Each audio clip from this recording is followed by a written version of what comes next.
No nii, tere taas kõigile Pikk ette ISRL episood 344 teie ees, laua taga Kristjan Kangur, tere hommikust! Tere! Markus Jürgenson, tere hommikust! Tere! Ja mina, Raul Õessar.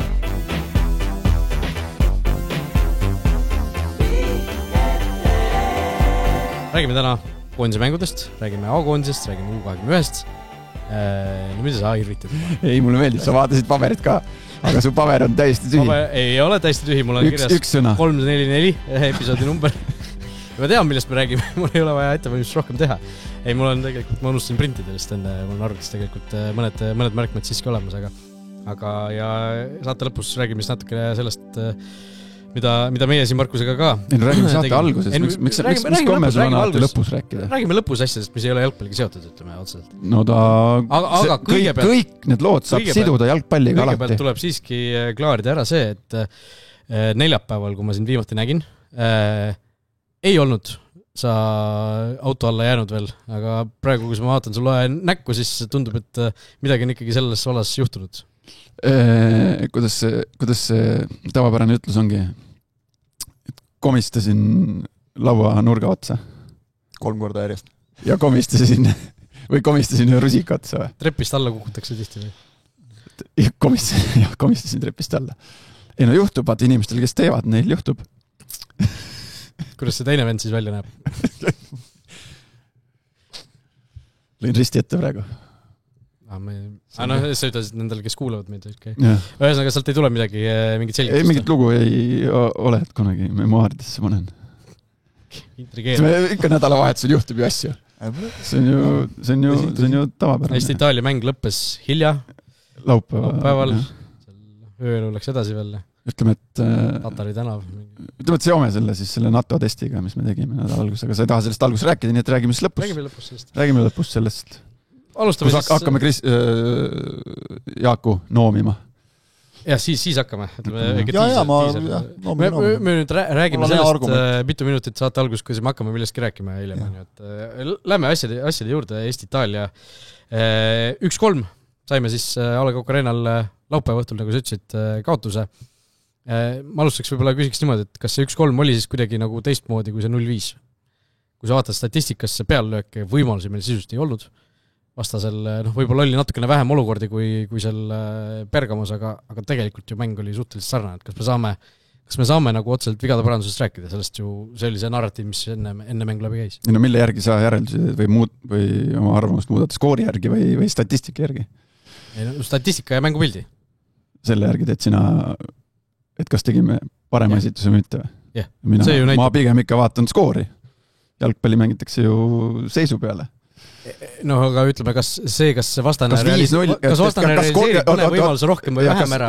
Mõjutab seda, kuidas meie mängime? Väga lihtsalt, kas 3-1 ei ole siis parem kui 5-0 või 0-5, vabandust? 1-3 on parem kui 0-5. Aga sa ei saa jalgpalli päris niimoodi vaadata ju. Jaa, aga siis me räägime alati, et unustame ära eilsed või selle viimane mäng ei loe enam see, kui hea sa eile olid, vaid vaatame tulevikku. Et me ei hakka ju statistika pealt ju tegema mingisuguseid järeldusi. Tänasel päeval me vaatame ikka, et Barcelona seal Šotimaal kaotas selle mängu 0-1. Oli 0-1 vist. Celticu vastu. Jah, Celticu vastu. Nad kaotasid 0-1. Me vaatame seda. Muidugi me meenutame seda, et seal oli väga raju statistika, aga 0-1 on 0-1. Ei no, lihtsalt see ei saa nii lihtsustatult seda panna, et ei no... Kumb nüüd lihtsustatult võtab asja? Ei no sina ütlesid, et... Kumb nüüd lihtsustatult võtab asja? Ei, mina võtan väga lihtsustatult. No ma räägin, ja siis sa ütled, et sa ei saa lihtsustatult võtta asja. No okei, jätke nüüd oma tiraadiga. Jätke oma loogikaga. Mul ei olnud tiraadi, ma esitasin küsimuse, et kas siis oli parem? Ütleme, sinu jaoks oli parem, sest skoor oli... Jah, minu jaoks oli parem, sellepärast, et 1-3 kaotus on parem kui 0-5. Kristjan Kangur, sinu kaalukeel selles küsimuses?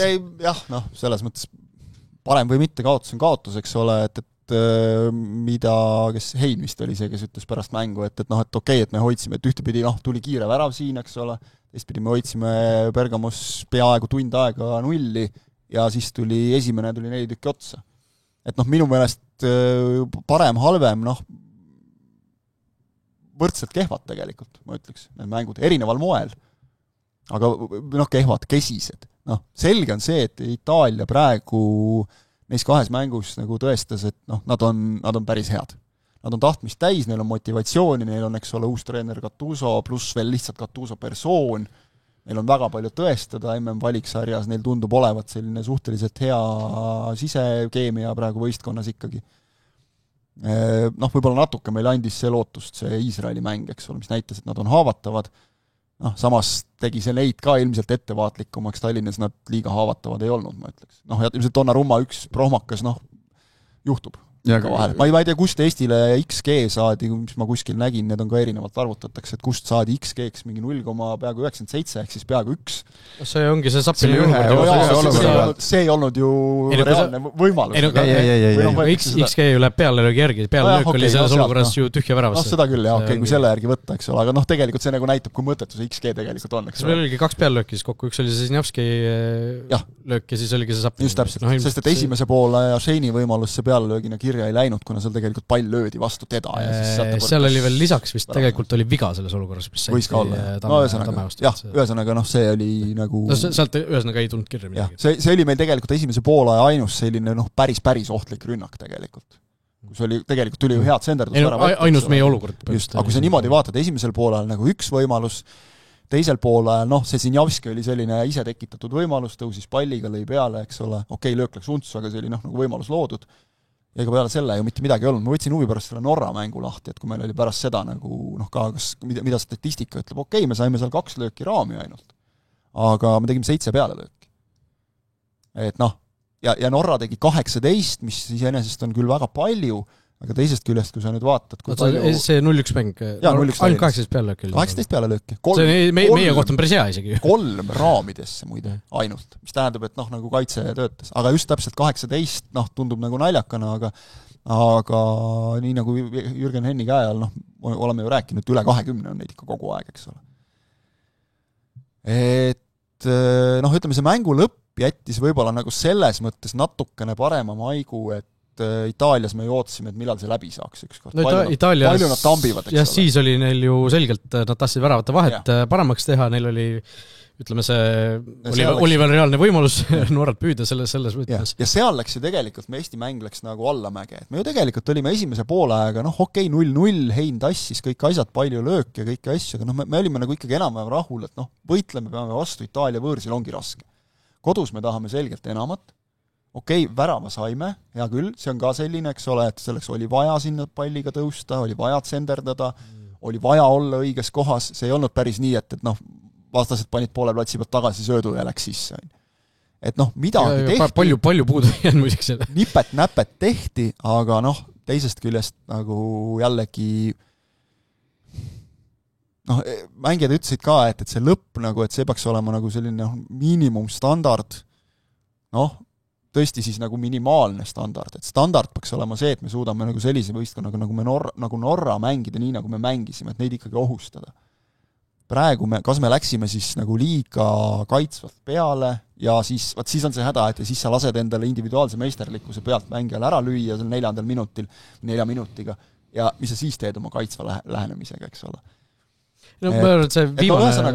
nagu see mäng läks nagu natukene erinevalt sellest Bergamo mängust, läks tõusujoones niivõrd-kuivõrd, sest me alustasime ikka väga madalalt, eks ole, latt oli maas, siis hakkasime vaikselt mingitest kõrgustest üle saama, aga lõpuks on see, et kui sa selle meetri üle hüppad, et kas see nagu on asi, mille üle rõõmustada, et ma ei mulle ei jäänud nagu küll mingit sellist tohutult head emotsiooni seal. Kui Itaalia riietusruumist välja tuli, või mängu alustas, siis oli selgelt ju näha, et missuguse sõnumiga või mis see Gattuso seal enam-vähem öelnud on.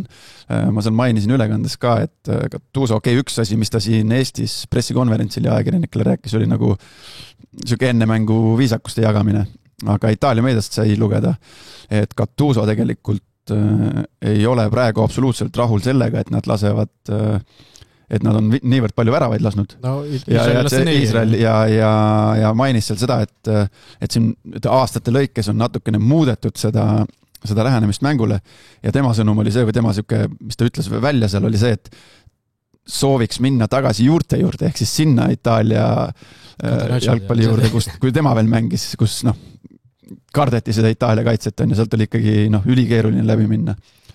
Ja see esimese poole ja ütleme kaitsefaas Itaalial, mis nad tegid pressing pärast pallikaotust eelkõige, see oli meeletu, seal kui me saame vahepeal rääkida või üldjuhul me saame ründajate puhul rääkida, et saab see vaba pool meetrit või meetrikese, siis Eesti-Itaalia mängus oli Mattias Tamme puhul oli vaja rääkida seal sentimeetritest, et kas tal on mõni vaba sentimeeter.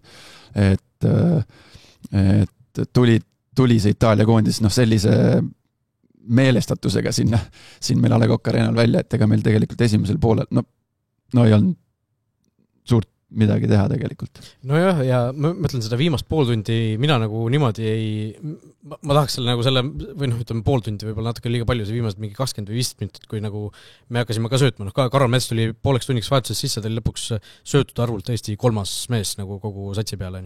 Et ma nagu seda ei võtaks niimoodi arvesse, sest aga see käib jalgpalli juurde, see käib jalgpalli juurde. Kui sa oled 3-0 ees või sul on 0-0 aga see on ka jalgpalli osa, et üks meeskond juhib, ta hakkab 3-0 juhid, loomulikult seal hakkab psühholoogia mängima, tõmbad natuke allapoole. Ja seal pandi ju ründavate äärta, kaitsvad sisse, tõmmati nagu kindlustama. Aga see on ka jalgpalli osa, aga see ei muuda seda, et see ei muuda ju seda fakti, et me midagi me suutsime tekitada. Fakti ei muuda, aga seal fakti tähendust ikkagi muudab. Sest üks asi on, kui me oleks seda suutnud esimesed pooltundi teha, mida me oleme ka siin enne käinud, et me esimesed pooltundi suudame nagu panna võimsalt. Aga tänasel päeval me ei suuda sellises olukorras seda teha ja seda tuleb tunnistada endale. Aga lihtsalt, et see on ka jalgpalli osa. Mängijad nagu tunnistavad ka selles suhtes, et ega nagu keegi rahul olev küll selle mängu järele ei olnud, et okei, et lõime värava Itaaliale ja kõik nagu selline. Et jah, eks mängija peab nagu mõtlema enda peas ka need asjad võib-olla natuke ilusamaks, järgmine mäng tuleb kohe peale, sa pead nagu suutma sealt võtta ka seal midagi positiivset kaasa, eks ole. Kas või mingid väikesed õnnestumised, et suudad kuskil plokki hästi viskuda, eks ole, või midagi mingi hea pöörde teha, eks ole. Mäng hästi lõpetada, kui nagu vastupidi. Hea, et nii läks nagu, eks ole, see lõpp, sest et meil on järgmine mäng ja järgmised mängud, aga kui me vaatame, kuidas Eesti on suutnud tegelikult siin meil on isegi 0-5 kaotusi siin olnud, eks ole, kus lõppskoor läheb väga koledaks, aga kus me minu mõnest oleme suutnud rünnakul rohkem tekitada, see, mida sa mainisid, kas see võis äkki olla seal kuskil 60. minuti kandis või isegi veel hiljem, äkki isegi 70. minuti kandis, kus ma tabasin ennast nagu mõtted, kui vaatasin, kuidas Eesti lükkab nüüd vastase poole pealt söötu, et me ei ole seda seni kordagi saanud teha. Okei, siin on, kiitus vastasele ka, Itaalia lihtsalt ei lasknud, ei lubanud, sest et see pressing üleval, millest sa rääkisid, see oli selline, et sealt oli väga raske tulla välja, sa näed, et mingid mängijad, kes ei ole sellega, kes mängivad koduliigas, kes ei ole sellega harjunud, neil oligi raske otsustada, kas ma nüüd üritan söötu mängida, nagu me tegelikult trennis harjutasime, ütleme penalti tuli näiteks selle pealt. Kui nüüd konkreetselt räägime Joosep Salisteks, sellise koha peal tegelikult tagantjärgi targana sa ei lähe söötma, Eesti liigas sa võid seal rahulikult sööta, Märten Kuusele tõutus selle palli omaks, pöörab seal ründava mängija eest ära, seal ründaja ei saa jalga vahele. Matteo Retegui on natuke teise klassi mees, saab jala vahele, teenib penalti, eks ole, ja okei, Hein võttis ära, aga sealt oleks võinud asi minna tegelikult väga koledaks. Et meil oli neid õnnestumise hetki, ma ütleks natuke rohkem, kui oli Itaalias, aga see ei tee seda mängu veel heaks. Ehk siis kaalukeel tuli minu kasuks praegu. Mina kuulsin ainult seda. Ma ei olegi väitnud, et see mäng oli hea. Muidugi kaotus ei ole kunagi hea. Ma lihtsalt vaidlesin sinuga selles, et kas see oli parem kui Itaalias. Ja ma ütlen minu jaoks, see ei ole koht, kus seda kaalukeelt otsida, et kui meil on 2 kehva mängu, et kumb oli vähem kehv või rohkem kehv, eks ole, siis paneme selle ka juurde, et me mängime ju see taustsüsteem, eks ole, et võõrsi me olemegi väga tihti suurte koondistega hädas, meil on sealt tihti kõvasti tegemist, et sealt tulla, ütleme isegi sellise skoori mõttes viisaka 1-3-ga, et me ikka seal oleme ikka trammi all korralikult nagu tihti peale. Kodus me oleme nagu tavaliselt saanud paremini hakkama ja ma ütleks, et Eesti kodustandardile see mäng nagu pigem ei vastanud, et olid ühes mängus olid nagu ühed asjad kehvad, teises mängus teised, aga oleks tahtnud enamat. Jalgpallis ja tippspordis võib igasuguseid asju, aspekte kaaluda, vaadata, analüüsida, aga kunagi mulle on see ikkagi meelde jäänud, et kui meie ees üks kunagine peatreener lahti lasti, siis klubi president ütles sellise lause, et kahjuks jalgpallis tulemus on edukuse mõõdupuu. Ja siinkohal on see nagu paslik uuesti välja öelda, et endiselt. 0-5 on kehvem tulemus kui 1-3.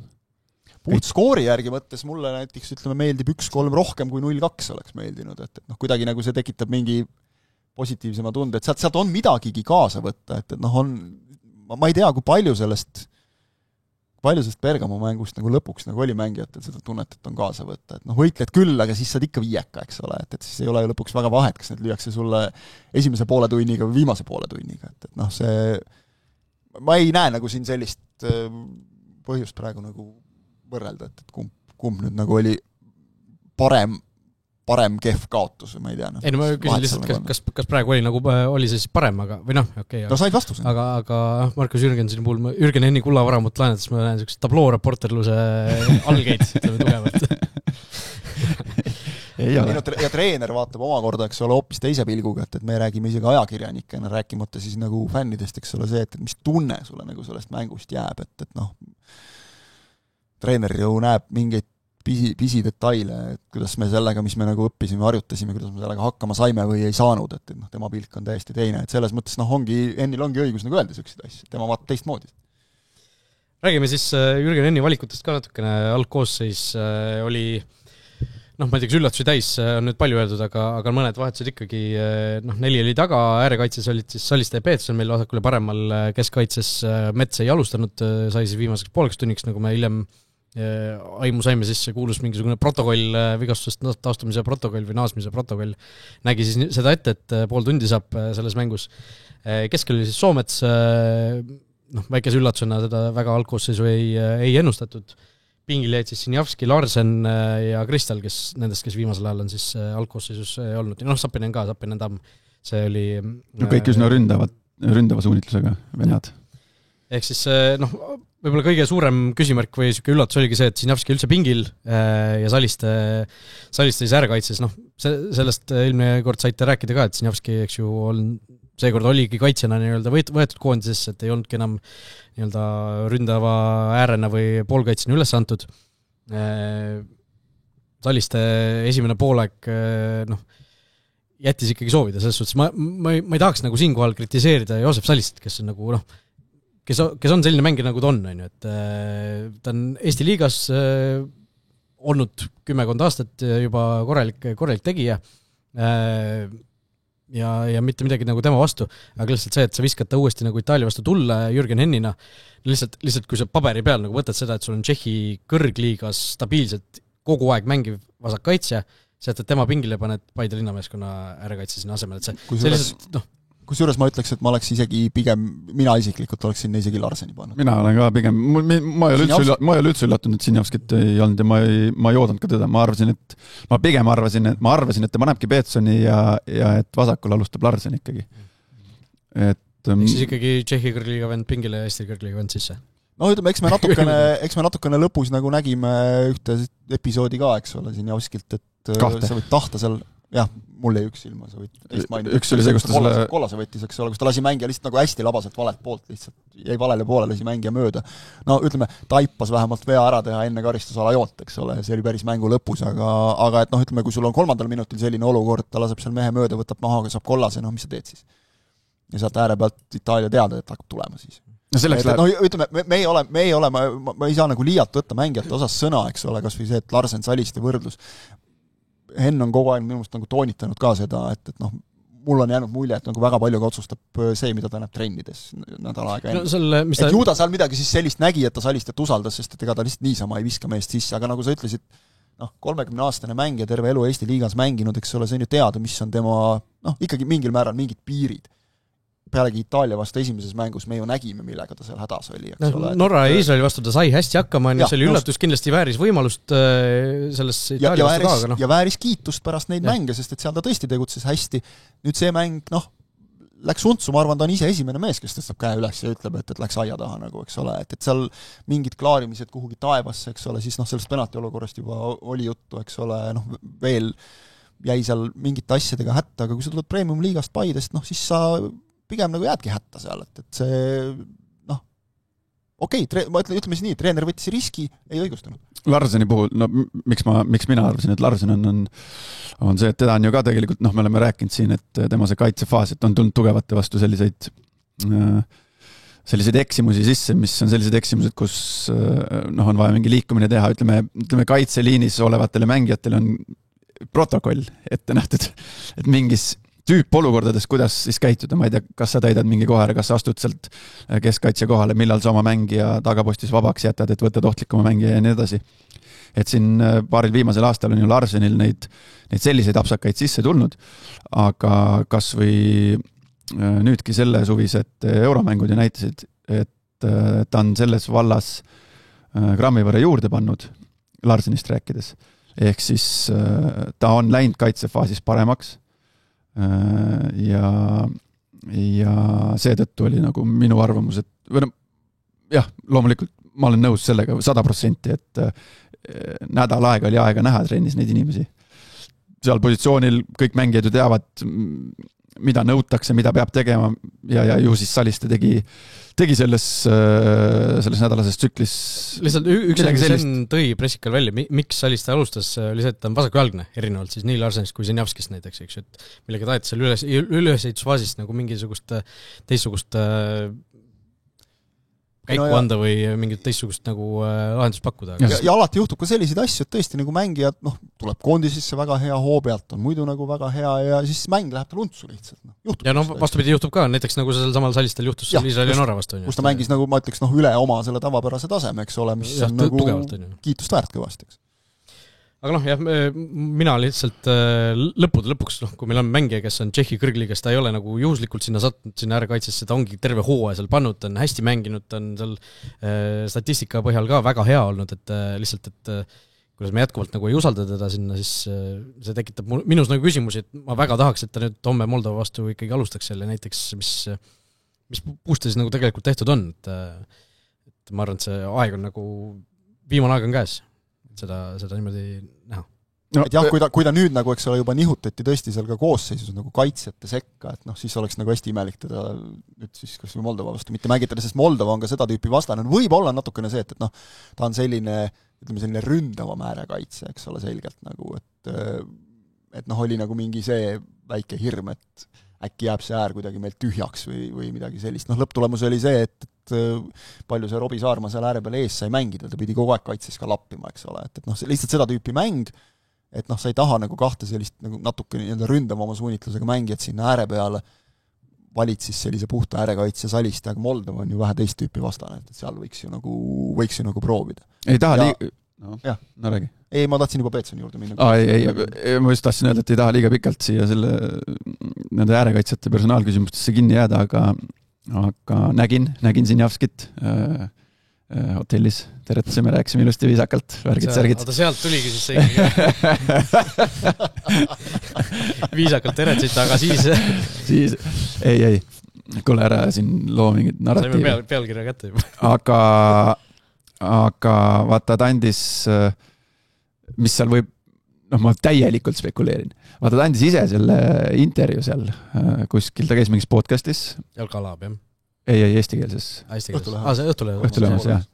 Ja seal ta ju ise, tema enda sõnad, kus ta ütles, et ega ma tavaliselt nädala sees trennis väga hea välja ei näe, aga kui mäng tuleb, et siis ma panen. See väga sõbralik soovitus siit jõuab veel, sa ei ole liiga vana, et pikas söödus see nagu ei vea sind väga kaugele.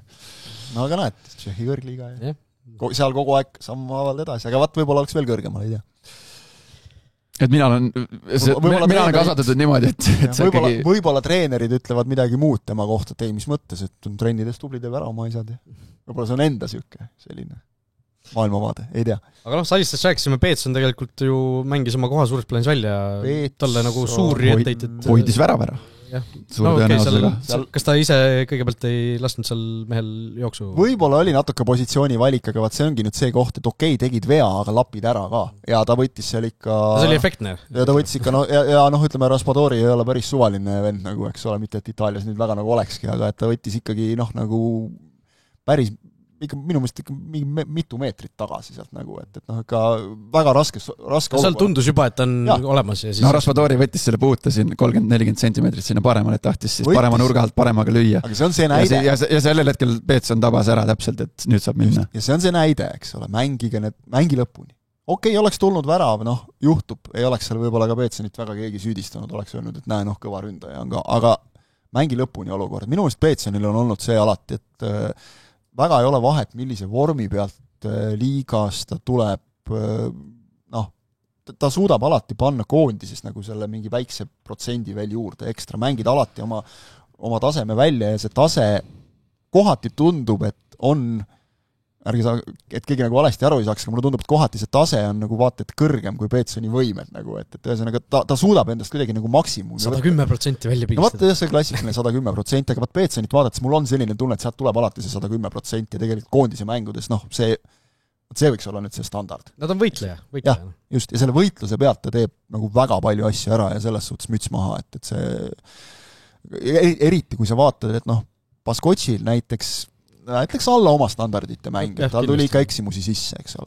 Me oleme harjunud ka, et see standard on kõrgel lihtsalt. Tekitas ju ka ühe sellise 1-1 olukorra, mille Hein ära võttis oma mingi väga kehva puutega. Märten Kuusk, ütleme esimese värava puhul seal pigem ta jäi seal Moiskini vastu. No, tegi vale arvesse, ta läks seda nõrgemat jalga katma, kuigi aga see algas minu meelest, jah, ta ise ütles ka, et eeldasin, et läheb ääre poole, võttis keskele. Aga ta juba jõudis sinna kuskilt tegelikult lappima, see ei olnud see oli Palumetsa Baskotši seal, Henn selgitas seda ka pressikal, et seal kommunikatsiooni error. Seal oli kokku lepitud, kes selle jooksuga kaasa läheb. Just, seal hakkas lumepall veerema, eks ole, et samamoodi tegelikult see penalti olukord, eks ole, jah, protokolli läheb kirja, Kuusk põhjustas penalti tegelikult, eks ole, sellist söötu ei oleks tohtinud hakata talle lükkama. Samas, kui vaatad, palju ta nagu plokkidega hiilgas näiteks, eks ole, et jälle oli mingeid positiivseid asju ka tema mängus kahtlemata. Aga kui niimoodi vaadata, siis Peetsonil nagu mingisuguseid selliseid prohmakaid tegelikult... Kolmas värav oli see, mis see Senders tuli nagu tema pealt, kus ta lasi endast piisavalt või palju ruumi, et sealt tekkis. Aga need 90 minutit sa paned Itaalia vastu, siis selliseid asju ilmselt pigem nagu juhtub, et see ei olnud selline, et sa lased nüüd seal üks-ühele mingi mehe. Jaa, eriti kui sa oled, eks ole, täpselt mänginud eluaega Eestis Premium liigas, eks ole, kus tempod asjad on täiesti teised ja saad seal võib-olla, eks ole, siis aastas, ma ei tea, heal juhul 10 kokku koondise ja eurosarja mängu, eks ole, kus sul on sellised vastasid. Ja oleme ausad, isegi eurosarjas Eesti klubide esimestes ringides ei saa ju kaugelt selliseid mehi vastu, nagu siin Itaalia koondises mängisid. Jah, algkoosseisust veel siis uutest mängijatest Soomets tegi ju väga viisakaid täismäng ja... Soometsa üllatus oli ju see, et kui sa vaatad, et alustasid nii Palumets, Shane kui Käit, siis pigem oleks eeldanud nagu seda, et seal on keegi selline natuke ründavama suunitlus. Shane ongi ju nüüd Shane, eks ole, oligi nagu seal 10 peal, aga viimaseid valikuid vaadates pigem nagu oleks tõesti siis ennustanud kas Kristalit või kedagi, eks ole. Jällegi mänguaeg väga napp olnud, ma arvan, et see võis olla üks põhjus, miks teda ei pandud ja võib-olla ikkagi sellises mängus natukene ka mingi füüsis, kuigi Bergamos me nägime, et see nagu väga takistus ei olnud tegelikult, et ta sai seal hakkama küll. Aga jah, Soomets jättis positiivse mulje. Ja pigem oli see koosseis nagu grammi võrra rohkem kaitsele keskendunud. Sellepärast ka need sellised valikud, ma arvan. Ja Soomets siis pärast mängu toreda uudise andis ka Eesti ajakirjandusele ja kõigile teada, mis kõigil kuidagi oli radari alt läbi läinud, et kusjuures oli väga kummaliselt, ta sai selle vist ju kätte 30. september äkki. Augustikuu parim mängija Norra esiliigas siis. Me saime sellest siis oktoobri algust teada ja see nagu millegipärast see asi ju anti üle ka septembri lõpus alles, mitte septembri alguses. Meil anti siin Eestis ka alles mingi auhind, nii et see on mingit sobivat mängu või ma ei tea, ei olnud õiget vippi kohal või mis. Aga seal ei olnud ju, seal oli mingi võistkonna koosolekul anti see üle, et see ei olnud kuskil mängul või... On see õige liiga parim vend või oli oma võistkonna, vaid Norra esiliiga parim mängija. Seal see start ju paneb suurt mängu seal Norra esiliiga. Ja ta on seal 90 minuti mees, eks ole, ja vaieldamatult hea ja seda on näha ka, eks ole, see selline mäng, nagu ta Itaalia vastu tegi, see tuleb ikkagi enesekindluse pealt, eks ole, et mida on ikka Soometsal nagu sisse lipsanud mingisuguseid selliseid, teeb muidu hästi ja siis tuleb mingi selline lihtsamapoolne prohmakas, juba hea muidugi kõrvalt argutada lihtsamapoolne, eks ole, aga on nii juhtunud, et seekord minu meelest tal selliseid asju ei tulnud. Ja Palumetsaga võrreldes mängis ikkagi selgelt ju nii-öelda üle, kui niimoodi võrrelda neid. Palumetsale mulle ikkagi, mulle nagu tundub, et ma ei tea, kas ei tule selliste tugevate vastastega mängudes, kas ei tule need Palumetsa tugevused välja või on need nagu talle ikkagi, ärme unustame, ikka väga noor mees tegelikult, eks ole, ja ta ei ole nüüd ka nii palju mänginud, isegi kui me nagu Soometsaga võrdleme, eks ole, kus Soomets juba on käinud ja mida teinud, et Palumets, Palumets ole, mis on neljas välisriik. Neljas välisriik, aga vaata, tal on need minutid on seal olnud nii ja naa, eks ole, et nüüd ta saab seal Slovakkias lõpuks koos ka vahepeal sai. Korralikult, jah. Et kuidagi nagu need, ma ei tea, kuidas siis öelda, kui sa seal keskväljal oled, nii-öelda, et see mäng läheb sust nagu kipub mööda minema kuskilt nagu, et ta kuidagi nagu seal kaob ära natukene, aga eks see on niisugune kooliraha, mida maksta. Ja mõtlen, kui palju huvitab mängis Soometsa või selle Palumetsa puhul väljavahetamisel rolli see, et ta sai selle kollase kaardi avapoole lõpus, et mäletan, tribüüni peal tegime nalja ka, et ei usu. Et kas nüüd enne vaatab, et kas on õppinud ajaloost, aga näete, oli. Ei, ma ei usu, Moldova vastu võõrsil oli täpselt niimoodi, sai esimese poolel ja siis teise poole algus kogu aeg lõpsti. Ja aga see oli õhus, vaata seal selles Moldova mängus minu arust oli seal pärast seda kollast kaarti tegi ta veel mingid paar väikest koksu sinna vahele pärast kollase saamist. Et seal oli kuidagi see, et haises selle järgi minu arust. Jaa, ta tuli ju niimoodi, et ta sai selle teise kollase nii, et ta oli vist mingi vigastuse tõttu platsi kõrval, tuli tagasi, läks kohe olukorda ja võttis teise kollase, ehk siis nii-öelda lõi korra nagu punaseks ilmselt. Aga minu meelest oligi just, et see eelnev olukord oli selline, kus nagu oli juba näha, et pulss on kõrgel, et okei, välja ei võta, aga et enne kui ta platsile läheb, võta korraks varrukast kinni ja ütle, et kuule rahu, nagu, et ilmselt võib-olla tehti ka või jäi tegemata, aga ma ei usu, et see oli põhjus, ma arvan, et pigem see väljavõtmise põhjus oli see, et kui sa sealt keskelt tahtsid kellegi ära võtta, liini peale, siis keegi tuli võtta ja kui sa vaatad, Soomets ei olnud põhjust, Shane ei olnud põhjust, Käit ammugi mitte, selgelt jääbki Palumets, eks ole. Aga muidugi see kaart kui selline oli selles mõttes nagu võrdlemisi rumal, et seal selle koha peal ei olnud vaja nagu sellist viga minna tegema, mängija oli kuskil nurgalipu juures, et jällegi natuke selline tormakus.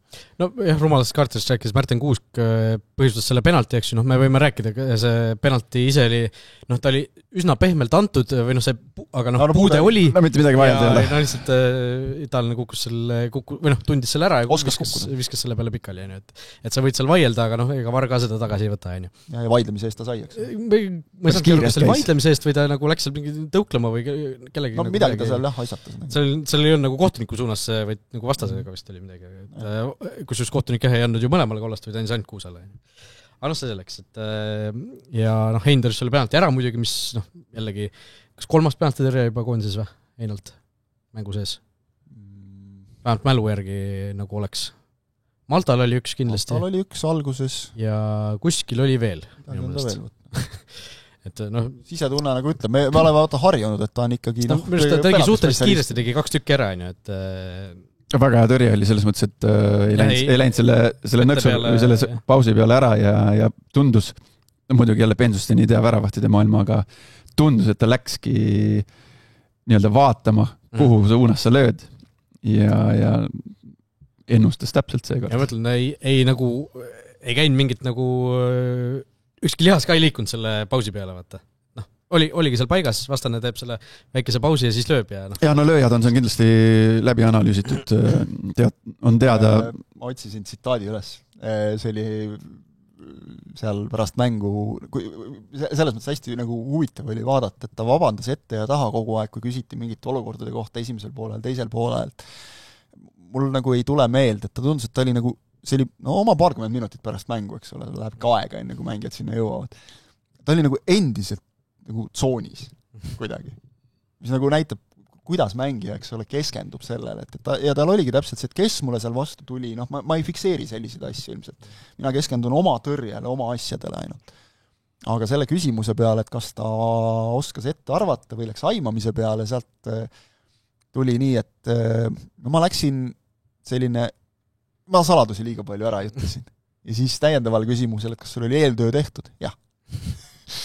Ehk siis ilmselt ta nagu seda stoppi oskas oodata, teadis ja läks aimamise peale. Ma loen siit selle nagu välja. Aga mulle alati meeldib see, kui et ei pea ka alati. Tal lihas ka ei liikunud, ta oskas oodata, et see tuleb ja läks. Seal on, seal võetakse, ma ei tea, 4-5 kõige rohkem penaltid löönud venda, kuhu nad on löönud oma viimased penaltid ja pannakse need kirja ja see on nagu kogu asi. Mis tehakse nagu. Hein oli, tsoonist rääkides ta ju pärast mängu oli seal päris kuri Brit-Maria Taela fotode pealt oli näha, kuidas ta seal mingit teibi tükki vessi ju, see oli ikka raevus, virutas vastu maad selle ja nagu kaotus ikkagi läks nagu hingedele, et pärast ütles ka ju, et tahaks seda ühte muinaslugu nagu lõpuks, et juhtuks seal, suudaks mingit suurt hammustada, et ütleme, puht nagu individuaalselt võttes tema ei oleks saanud väga palju paremat mängu teha. Ja tal väravate puhul midagi teha ei olnud. Ja siis, eks, sa tõrjud penalti ka veel, eks ole. Ja no ikka saame sisse ja tegelikult ikkagi nagu üsna veenvalt. Ja et see tekitab frustratsiooni. Aeg-ajalt tasub mõelda selle pealt, meil on see enda 23-aastane, väravahte on 23 ainult, on ju. Vahel ju väravahid saavad oma esimesi võimalusi alles selles vanuses ja ta on nagu nii hea juba. Ta on tõesti hea. Jah, et kui me nagu vaatame, eks ole, et kuskil ühesõnaga, sa kuulud Inglismaa kõrgliiga klubisse ja sa oled mänginud Hispaania kõrgliigas ja Saksamaa kõrgliigas. Ja sa ei kuulu mitte niisama Inglismaa kõrgliiga klubisse, Arsenali. Jah, mitte suvalisse klubi. Kes ei tundub, et ei taha tast nagu pulli pärast niisama nagu loobuda. Et ma ei tea, läheb seal Werderis nagu ta läheb, tahaks jubedalt, et ta saaks ikkagi kuskil nagu päriselt jala maha, et ta ei oleks kuskil lainul, olekski päriselt ja olekski number 1 vend nagu, kes mängiks.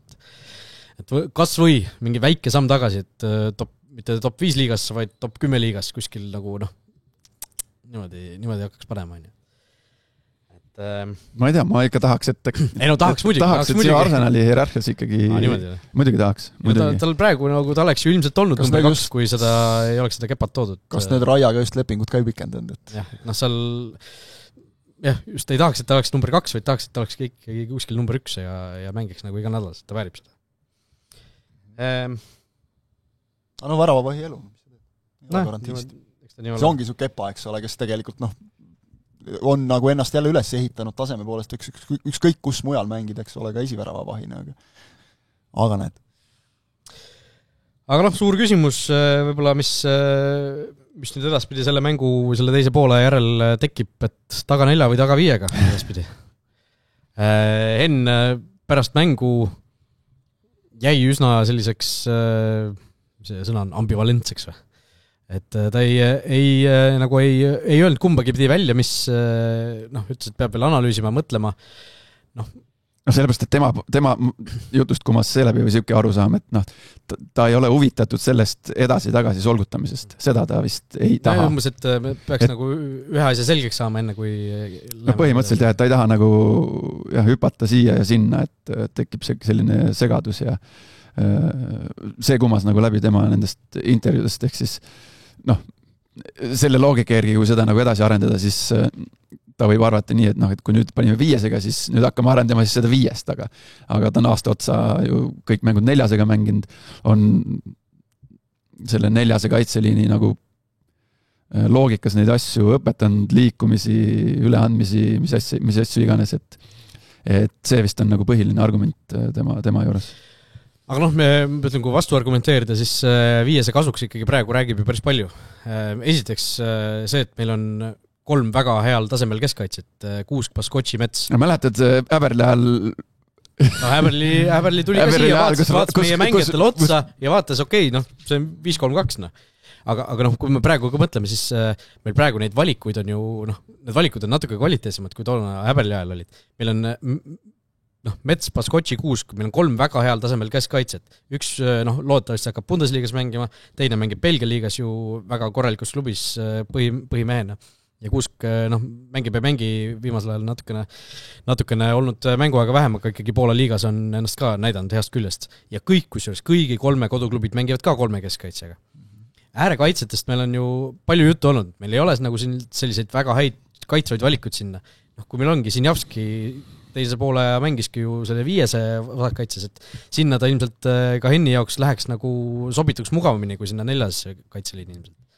Ja paremale, kui on vaja rünnata kuskil, siis me võime isegi Robi Saarma sinna panna, nagu me näeme, et teine Tšehhiligas äärekaitses, küll mitte nii palju või nii pika või renomeega veel või vale sõna oleks, aga mitte nii pikalt nüüd mänginud seal paremkaitses, aga siiski mänginud seal, et sinna nagu valikuid tunduks nagu natukene rohkem olevat kui mina, kes pressis Robi Saarmat sinna number 10 peale, et ma ütlesin, ta pole mingi äär, et 10 peal tundub nagu, nüüd on lõpuks jõudnud siin paremasse kaitsesse. No kõik jõuavad sinna lõpuks.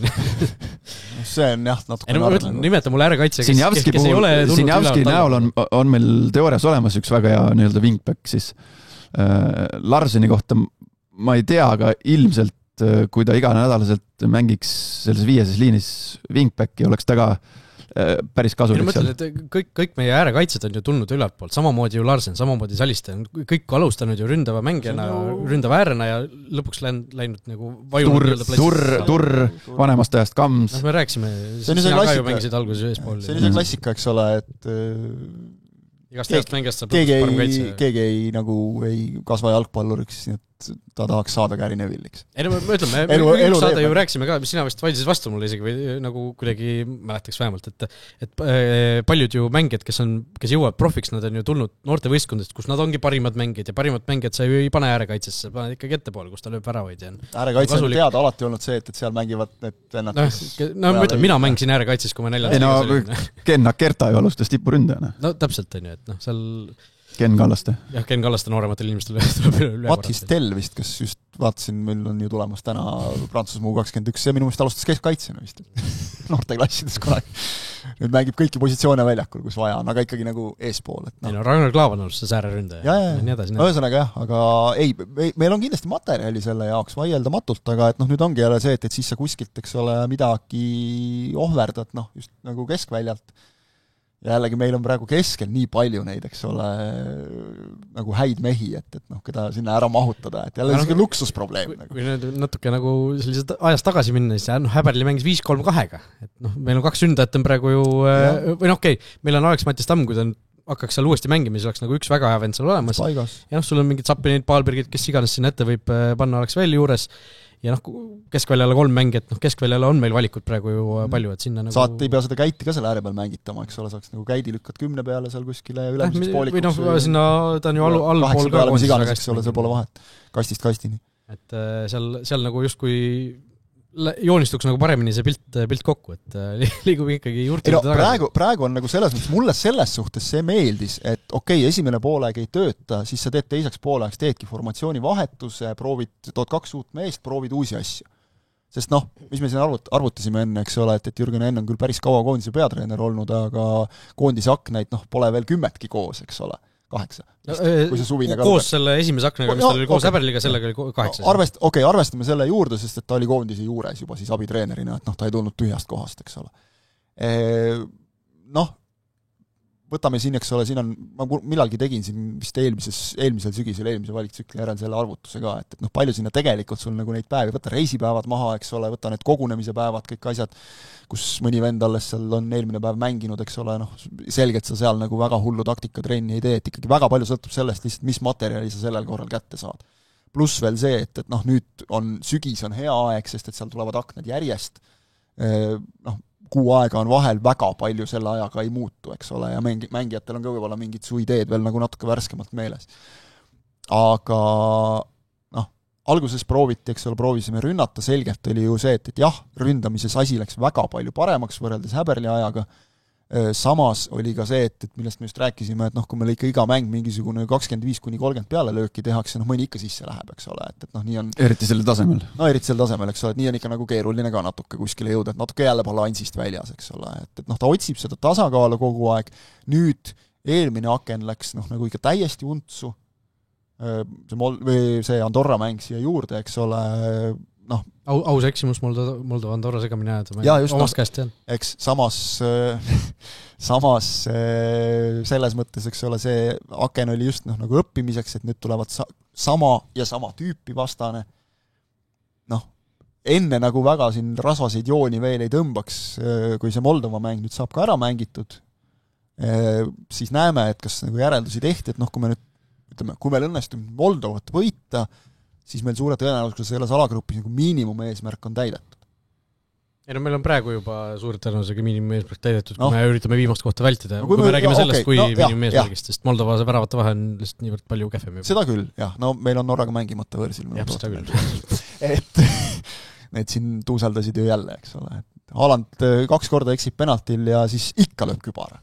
Ja Iisraeli vastu 51 väravat vist koondisest juba, see on uskumatu vend. Vist on jälle, tal on ikka see, et tal on väravaid rohkem kui mänge minu meelest. 46-51 vist äkki. Jah, mingil hetkel ta sai nagu selle plussi jälle, et ta oli seal nagu täitsa hädas sellega, et kujutad ette. Ma nägin ühte pilti selle, kui Haaland kiirelt sutsamise Haalandi vahele. Tal on 51 väravat 6 mängus. Norra eest tal on 52 väravat 50 meistrite liiga mänguga. Norra eest? Ei, UCL. Norra eest olid need esimesed, nüüd on meistrite liiga. Nüüd on meistrite liiga, siis tal on 94 Premier League'i väravat 104 mänguga. Bundesliigas on tal 67 mängu, 62 väravat. Kokku 27 hat-tricki karjääris ja 321 korda on alustanud jalgpallimängu ja 324 väravat. Kusjuures vähemalt üks nendest oma väravatest tuli ju ka sellest, et Haaland elas kaitsel seljas ja see siis põhimõtteliselt koperdas palliga väravasse, nagu, eks ole. Aga selle... Et ühesõnaga, jah, ma hindaks nagu Henni siis, et kui nüüd see Moldova mäng läheb nagu ka aia taha, siis on tõesti põhjust nagu esitada tõsiseid küsimusi, et selle Itaalia ma annaks nagu andeks ja ütleme nii, et teine poolaeg, sa üritad midagi muuta, selge on see, et siis see mäng on sul juba natukene, see on nüüd see, mida Jürgen seal rääkis, nagu, et see mäng on sul juba nagu natuke näpu vahelt läinud, 0-2 on 0-2, oled taga rollis. Enne siin, kui hakkaks nagu, ma ei tea, rääkima juba, nagu minetud juba räägivad siin klassikalisest, vahetage treener välja, ei käi need asjad päris nii ka nüüd, eks ole. Et me oleme minu meelest Henniga ajal liikunud nagu suunas, mida kõik tahtsid näha, mis mängijatele sobib, me tahaks nagu näha, et me rohkem ründame, selge, et seal tuleb alguses ka tagasilööke.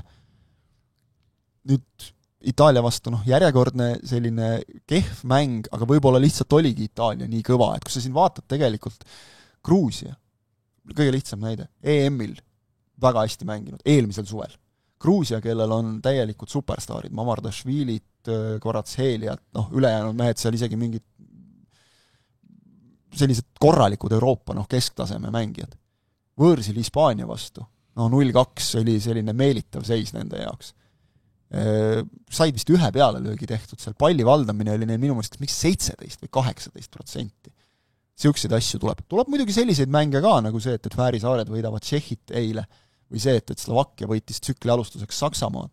Aga me oleme näinud ka seda, kuidas siin Hispaania peksis Türgit, kuidas täiesti korralikud, meist objektiivselt palju tugevamad kesktaseme meeskonnad saavad ka mingisuguseid 0-5-sid. Soome eile, Hollandi vastu, ei olnud varianti ka nii palju, kui ma seda mängu nägin, eks ole. Tehti kiirelt 2 tükki neile, pärast oli ka statistika enam-vähem, lõpptulemus on ikka 0-4, mida sa sealt ikka nii väga kaasa võtad. Et need käärid on nagu tippude ja isegi keskmike vahel, tippude heal päeval, kui keskmikul ei ole nii hea päev, lähevad jõhkralt suureks. Ja oleme ausad, me ei ole Euroopa keskmik. See ei tähenda seda, et me peaks sellega rahul olema kuidagi. Me peame võtma täpselt selle, et kui suudavad Fääri saared, peame meie ka suutma. Aga see on reaalsus praegu, kus me oleme lihtsalt. Ma nagu sellest Itaalia mängudest nagu liiga palju järeldusi selles osas ei teeks, et umbes, et Henn ei saa hakkama või mingit sükest jama. Nagu. Et see on selgelt minu jaoks nagu üle võimendatud. Ma ülemäära palju seda pole kuulnud, et nüüd ma vahetada, aga ma tuleks korra tagasi selle 4. liin, kaitseliin versus 5. Et see vaatame mängu peale, vaatame tüüpide peale, eelkõige siis hakkame keskkaitsetest minema, mõtleme, paneme selle 5. liini, aga ei maksa unustada, et ütleme 5. kaitseliini puhul, nende wingback, ma ei tea, wingback on ingliskeelne väljend, ma ei tea, meil ei ole eestikeelset head vastet sellele, ääremängija siis sellisel juhul 5. liinis äärekaitse nii-öelda, wingback jalgpallurite keeles. See positsioon, ta on nõudlik positsioon. Et kui me paned tavalise 4-4-2 formatsiooniga, mängid ühe jalgpallimängu, võtad pärast need katapuldi andmed, vaatad läbitud kilometraaži, üldjuhul sellises skeemis keskväljamängijad on pika puuga, mitte pika puuga, aga nad on seal kõige rohkem kilomeetrid läbinud väljakumängijad. Wingbackide puhul muutub see olukord. Üldjuhul suke edasi-tagasi mängus kõige rohkem kilomeetreid läbib see ääremängija, siis wingback, vasak või parem. Meil ei ole, vähemalt ma ei näe praegu sellist tüüpi mängijaid, kes suudaks sellisel tasemel terve selle ääre ise ära katta. Selleks peab sul olema väga hea füüsis, selles mõttes füüsis, et sa pead suutma joosta nagu pikka maad. Gert Kamsi tüüpi. Sul võivad olema kiiruslikud omadused, sellepärast, et ääre wingbackina on sul terve äär on sinu, sisuliselt sinu katta. Pluss sa pead olema mingisuguse talendiga ründeosakonnas, ma ei tea, on sul mingi nõks, millega see vastase äärekaitse või ääremängi üle mängida. Pluss sul peavad olema väga sellised, väga heal tasemel baasomadused kaitses mängimiseks. Ehk et meil me kõikide nende mängijate, kes meil olemas on, nende peale saaks kokku ühe siukse, aga tegelikult meil hetkel nagu tüüpilist wingbacki ei ole. Võib-olla koondisest välja jäänud Turr oleks sinna minu silmis nagu kõige lähem, aga ülejäänud veel mitte. Ja me ei räägi siin Eesti liigast või Premium liigast, me räägime hetkel, kui me mõtleme siis Itaalia vastu mängides. Ja siis me oleme ikkagi seal samast tagasi, kus me Äbrili ajal olime, kus me mõtlesime, et miks me mängime seda, kui meil ei ole selliseid ääremängijaid ikkagi, meil lihtsalt kõik koondised käisid sealt läbi. Äberli lõpus me ju siin tagusime seda trummi, et pane see neljane. Enn tuli, pani neljase ja nüüd me oleme... Nüüd pane viiene. Aga mõtle, millal, eks ole, täpselt 1,5 aastat on möödas sellest, kui Enn tuli, eks ole, et nagu sa ütlesid, mängijad muutuvad, eks ole, valikud, nii edasi, et aga see on intrigeeriv küsimus, homme lihtsalt pigem arvaks, et läheme ikkagi 4 alustame vähemalt ju. Ma julgeks arvata küll, jah.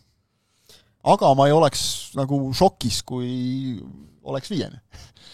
Henn suudab vaata üllatada ikkagi oma koosseisudega minu meelest, mingid väiksed asjad on alati sees nagu, et jah, sellised 11-11 on suhteliselt keeruline. Väga arva. Et faktiliselt, muide ma korraks hüppan tagasi selle juurde, ma vahepeal otsisin välja, sest mulle jäi kripeldama see heina penalti tõrjete asi, et ikkagi faktiliselt täpne olla, et tegelikult Eesti koondise särgis on tal lausa 5 tõrjet. No ütleme seeria... Leedu mäng sees või? Üks on U19 valiksarjast. Aga A-koondisest on läinud muide väga ilusas tempos. Penaltitõrje per aasta. 2022 oli see Maltaga, tegi tema penaltitõrje, siis oli 2023, mille me ära unustasime maavõistlus Ungariga. Roland Sallai penalti võttis ära. Aga vaata, maavõistluseks olla 0-1 kaotasime, siis ei jää nagu meelde. Mängisime Ungariga. Ja 2024 Soomega, aga seal me ei mäleta seda selle tõttu, et lööja lõi rebound'i sisse. See oli 1-2 Soomega ja nüüd siis Rettegi. 4. Huvitav, kas ta ilmselt on siis äkki Eesti koondise liider selles osas üldse ajaloos või? Pakuks küll. Nagu Mart Poomilt ei mäleta väga palju penaltitõrjet nagu koondises vähemalt. Ma ka mitte. Ja teised pole nii palju nagu mänginud lihtsalt, on ju. Vist isegi mängida arvu. Aksalud ja Leppmetsad, Leppmets mitte pigem, aga kes on üldse Pareiko? Ma ei mäleta 65 mängu. Pareikolt väga 66 äkki, aga Pareikolt ma ei mäleta väga penaltitõrjeid ka. Et see kuidagi Hein on nagu sellega väga hästi silma paistnud. No ta on ikka spetsialist, eks ole, ütleme Arsenali eest on ju üks tal kirjas seal kuskilt noorteliigast ja siis ju võttis 2 tükki veel penaltiseerias. Seerias mingi pre-seasoni mäng kuskil on juba pärast tagasi. Ütlesime 11-11 on väga keeruline ennustada, aga homme Eesti-Moldova algkoosseisu proovime kokku panna. Hein väravas, seal pole küsimust, eks ju. Vasak kaitsena... Kuna Valner sai vigastada, jah. Vane Grünwald. Mitu aastat mees koondises oodatud ja siis, kui lõpuks on akel lahti, oleks variant. Siis on mees vigane. Vasak kaitses ikkagi Sinjavski siis või? No tahaks näha nagu. Nii, paneme siis Hein, Sinjavski, kes kaitses Mets ja Baskotši? Kui me läheme 4. Kui Mets alustab, siis Mets kalkriib 6 Baskotši. Ma arvaks ka, et alustab. Miks ta ei peaks alustama? Et kui ta nüüd juba mängis, ta ei mänginud ju mingisugune 10 minutit lõpus, ta mängis ikka pool tundi. Ta mängis pool tundi, aga see protokoll, ma ei tea, ausalt ma ei tea, aga ma arvan, et protokoll seda ette ei näe, et ta nüüd 90 mängib. Ei, 90 mitte, seda ma ei usu, aga seda, et ta alustada võiks. Moldova võiks olla süke vastane, et see oli vist, ta ütles 60-ndal peaks nüüd veel, ilmselt protokoll näeb ette, et 60. Sakslastega mingit nagu piirangut rohkem ei ole vist, et seda ta ütles ise seal nagu nüüd on see paljud ise mängib. Kas vahepeal nagu, oli ka hea küsimus, et kas nüüd vahepeal olete nagu suhtluses ka, ta ütles, et ei, seda ei ole, aga et ma tean, et kui ma sinna tagasi lähen, siis seal on klipid mängudest on välja lõigatud, siis me juba istume maha ja arutame, et hea näide sellest, kuidas nagu sellel tasemel töö käib, on. Aga ütles, et ei, seda nagu ei ole, et seal keegi hakkaks nii-öelda, ikkagi mängijad ei ole päris nagu poisike ka, et mängijat usaldatakse ka, et see nagu loll ei ole ja sa ise ei lase nagu lõhkuda ennast, et ju seal on asjad enne kokku lepitud. ma ikkagi tahaks arvata, et alustab. Pigem ma arvaks ka, et alustab. Mets ja Ütleme, Baskotši. et alustab ja paremal siis mina peaks Larseni. No mina tahaks Larsenit näha seal. Paneme Larsen. Kuigi mind ei üllataks ka, ütleme, uuesti Peetson, aga no ütleme, meil on niisugune vastane, kelle vastu Larsen. meil oleks ilmselt vaja Ärtlit nagu rohkem rünnakutugega. Mitte, et Peetson ei suudaks seda anda, aga Larsen, Peetson pani 90 ka ju nüüd Larsen ei pannud ja Sinarski ka ei ja kui on 5. liin, siis pane lihtsalt sinna 6 juurde, ma arvan, et ega seal muud ei olegi nagu. Siis oleks küll hästi loogiline Larsen ja ääre peal, mitte Peetson sel juhul. Nii, kaitseliin paigas, keskväli. Meil on seal valikud, eks ju, teeme selle koondise koosseisu korra lahti, meil on seal valikus Käit, meil on seal valikus Soomets, meil on valikus Palumets, Poom, kes üldse koosseisust ju välja jäi seekord, Vetkal ootab võimalust. Käiti mitte alustamas näha ülimalt keeruline, Shane'iga sama. Kuigi pani 90, eks ju, aga pigem me tahame ikkagi seda uuesti näha. Aga kus? Käiti tahaks keskväljal ikka. Ma tahaks mina saada. Tahaks, nii. No vaat siis jälle liigume selle 5 juurde, et siis pane Käit sinna ülemiseks poolikuks. Vaatame, mis välja tuleb. Paneme Käidi keskele, nii. Siis on meil aga kui me paneme Käidi keskele, siis minu jaoks jäävad sinna, see on punktimäng, nagu ma arvan, siin see, kes 90 mängis, siin ei hakka siin hullult roteerima. Siis jäävad minu jaoks sinna Shane ja Soomets. Jah, Shane ka veel on ju. Tema kõrval nii-öelda või? Alumiseks või? Shane ja Soomets siis alumisteks, jah, kui Käit on Shane Soomets ja Käit. Aga arvad, kui Käit ja Shane korraga alustavad, siis Käit on üleval või?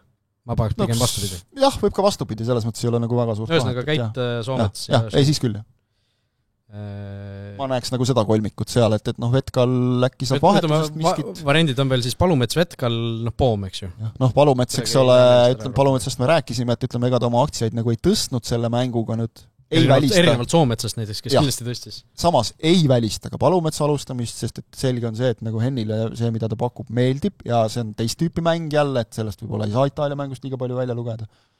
Ja veel, et mitte ära unustada, meil on Martin Miller ja Patrick Kristal ka veel. Kristal, Sappi lähevad sinna. Kristalit ma näeks nagu ausalt öeldes, kui ta siin ei saanud üldse peale praegu, eks ole, aga nagu vahetusest mitte, siis ma arvan miski pärast, et ta on ka see selline nii-öelda, ma arvan, et ta võib just olla nagu see X-faktor, kes toob nagu keda hoitigi. Vahetusest. Ei, kas on hoiti, aga lihtsalt... Palju sul on neid selle? Meil on 4 kaitset ja 3 keskpoolkaitset praegu paigas. Käit, Soomet, Shane siis jäid praegu. Aga siis meil on vaja 2 ääremängijat ja 1 tipuründajat. Tipu Tamm, ma arvan, ja Sappinen siis 2, kui meil on 2 ründajat. Oota, mis see formatsioon meil siis on? Ei saa nii. Juba ei mängi välja. Kui me räägime 5-sest, siis on ilmselt niimoodi, kui me nüüd viimasega mängisime, siis me ei mänginud 2 ründajaga, mängisime 1 ründajaga. See teine võib seal muidugi ka Kristal tõesti olla siis nagu, kes liigub seal vastavalt vajadusele. Tamm ees ja... Sina ennustad siis, et sa paned kumba, sa paned nüüd 5 liini? Me oleme täitsa uue formatsiooniga siis. Variant on palju.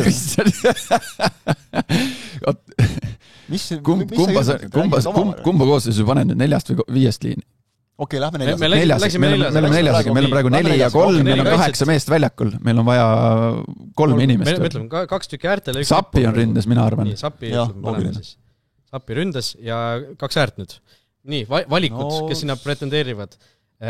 Robi Saarma, Karel Mustmaa, Danil Kuraksin, Johan Jakovlev ja ideepoolest ka Patrick Kristal. Ta paneb Jakovlevi sinna paremale. Ja Saarma vasakule. Saarmat ta pani 80 vist või?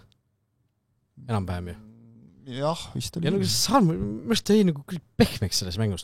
Ühe korra võttis, et siis seal tekkis see teha nagu sai seal ees, siis ta tegi, aga ta pidi minu meelest nagu nii palju kaitsesse töötama. Ta kaotus, tal 18 palli kaotust.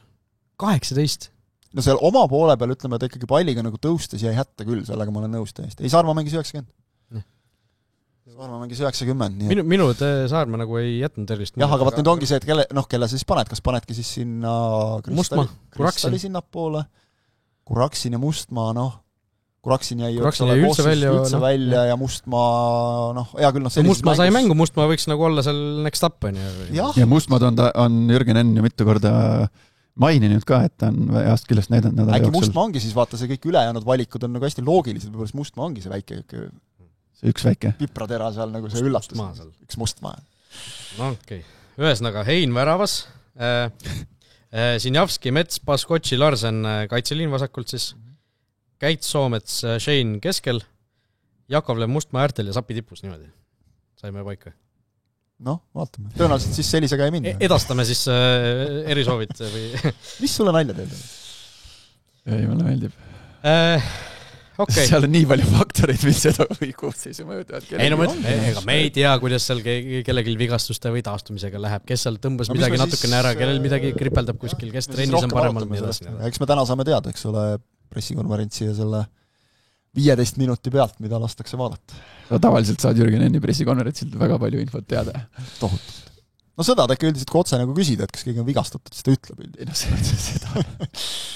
Muud mitte. Aga homme igatahes Moldova siin õhtul kell 7, mitte õhtul hilja normaalsel ajal ja loodaks rahvast näha tribüünide peal, täismaja meil päris kindlasti ei tule, aga siuke 6-7 võiks ju äkki välja venitada, tuhandetest räägime siis. Ja loodaks võitu, mitte muud. Ei, muidugi võitu. Kodus peab Moldova võitu. Võõrsil ju ka. Midagi tahame kuskile tahame jõuda, siis võiks kui me räägime standarditest. Ja võitu tahaks näha ja tahaks head mängu ka näha, et me ei jää trammi alla mingil hetkel, et võib-olla kui me kaitseme selle eduseisu, siis laseme initsiatiivi võib-olla vastasele, aga et lihtsalt ei oleks 0-0 seisu või vigiseisu. Kui me mängime nii, nagu me mängisime Andorra vastu ja kuskilt selle 1-0 ära kobistame, siis liiga rõõmsaks ei tee. Just. Aga Markus oleks väga rahul samas, kindlasti. Ei, ma oleks ka rahul, aga ma ei oleks igal juhul oleks ma... loomulikult ma oleks rahul 3 punktiga. Loomulikult ma oleks rahul, mina oleks ka rahul koleda 1-0-iga võrreldes ilusa 0-0-iga näiteks. Eks nii, aga nüüd on vaja defineerida, mis see ilus ja kole on. Raul, sinu ettevaste. Peale löögid meie kasuks. Palli valdamine meie kasuks. See ei maksa midagi lõppkokkuvõttes. Ei maksa muidugi, aga sa tahtsid näitajaid, mis defineerivad ilusat mängu, ma tõin sulle välja. Et me hoiaks rohkem initsiatiivi, kui seda teeks Moldova. Et me oleks ka väljakul näha, et me oleme paremad. Mängu pildi poolest paremad. Kodus peaks olema küll, nende vastu. Võiks olla, ütleme. Ja kindlasti me oleme rohkem palliga, saame rohkem rünnakuid, meil on rohkem lööke, muidugi, loomulikult. Et siin ei ole kahtlustki. Olgu nii, ja seisu ennustus? Pööraks ümber. 3-1. Ma pakun 2-0. 2-0 oleks ilus. Taga 0 oleks ilus. Taga 0 võiks ka, vahelduseks hoida, aga 3-1 kõlab päris ägedalt, aga ma lähen 2-1 peale. Ütleme, lihtsalt läheb natuke napimalt. Aga võidame. 3 punkti. Räägime natuke teistest koondistest ka, või siis U21 koondisest põhiliselt, kes siis mängis siin ka eelmisel nädalal kodus Kadriorus Luksemburgiga. Tegime 2-2 viigi ja täna õhtul siis võõrsil kõigest siis Prantsusmaa. Sina siin rääkisin nendest miljonitest enne. Ei, vahetult enne, jah. Enne kui kaamerad käima läksid, siis ma võtsin, jällegi ma tean, et on inimesi, kes seda lähevad närvi, kui vaatad neid hinnalipikuid mängijatel. Aga ma pulli pärast võtsin Flashscore'i lahti, neil on ka mingisugused hinnad on neil välja toodud, market value seal mängijatel. Ja vaatasin, et 10. oktoobril Prantsusmaa 21 mängis Fääris Artega, kes olid enne seda mängu vist tabeli liidrid. 3-3 võite. Ja Prantsusmaa U21 see põhikoosseisu, see market 6-0 võidumängus. 6-0 võidumängus market value oli, mis ma ütlesin, 260 miljonit. No midagi sinna kanti. Veerand miljardit. Et selliste meestega täna õhtul siis lähevad meie poisid vastamisi. Noored Kalevi pojad. Transfermarti järgi... Aga raha ei mängi. Selle meeskonna kogu väärtus 334,8 miljonit eurot. No Janis Arajärv ütles, et mängu nimi on kuidas tappa koletist. Jah, How to kill a monster.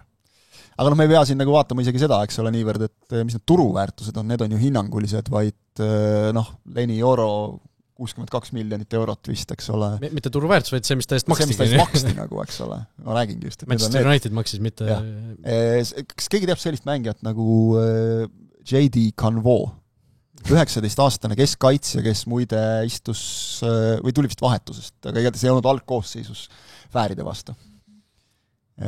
Toulouse'ist suvel 4-aastase lepinguga Inglismaa hetke kõige kuumemasse klubisse Crystal Palace'isse loomulikult 23 miljonit eurot, sellised summad.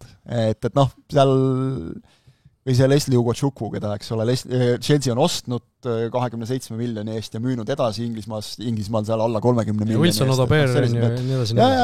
Warren Zaire ja Marie on koos. Me eelmine nädal rääkisime ju, see Voltemaade ju läks, kes siin alles aasta tagasi mängis ju Saksamaa siin. Adeyemit, Ansgar Knaufit. Ma ei tea, mis ta läks. Meil on siin samal ajal siis liiguvad mingid jutud, et mõned mehed nagu U21 ei taha väga tulla, no et A-koondis või mitte midagi. Ühe näited on veel lihtsalt Valentina Tangana Al-Alisse, 20-aastane keskväljamees, 25 miljonit. Et läks Saudisse. Sealt jõuab veel tagasi ka tulla, nagu elu on näidanud, eks ole. Ja seal on ikkagi mehed, kes vaatad ka, et mõni on siuke 19-20 ja 3 aastat Prantsusmaa kõrgliigas põhimees olnud kuskil sellises täitsa korralikus klubis, kõik need Toulouse'id, Bordeaux, Lillid, Rennid, kõik sellised asjad, et midagi on. Aga jah, raha ei mängi õnneks, et meil oli vist Rommi siht on 350 000 turuväärtuse mõttes. Ei no mõtlen, kui sa rääksid 26 miljonit, kui palju on üldse huvitav Eesti jalgpallurite eest ajaloos kokku üldse makstud, nagu, et kas see toob 26 miljonit kokku, pigem ei tule vist. Mitte vist, vaid suht kindlasti ei tule. Pigem ei tule, jah. Ei tule, jah. 10 vist tuleb, aga mitte väga palju rohkem. Millest siis umbes mingi pool on Klaavan, eks ole. jah, see Klaavan jääks ju 5 miljoni eest Augsburgist Liverpooli on ju. No, eks see Ooperi ju liikus Ooperi liikus ju 11 miljoni eest no siis me rääkisime ikka, mis üle miljoni oli, see oli juba kõva sõna. Ei no praegu on ka. Ei no praegu on ka. Jälle pole. Shane liikus siin. Shane läks siin 850 oli vist. Midagi sellist, jah. Aga üks mäng on U21 juba selles aknas ära mängitud, 2-2 Luksemburgiga. Kangur, sina seda kommenteerisid, mis mulje see meeskond jättis?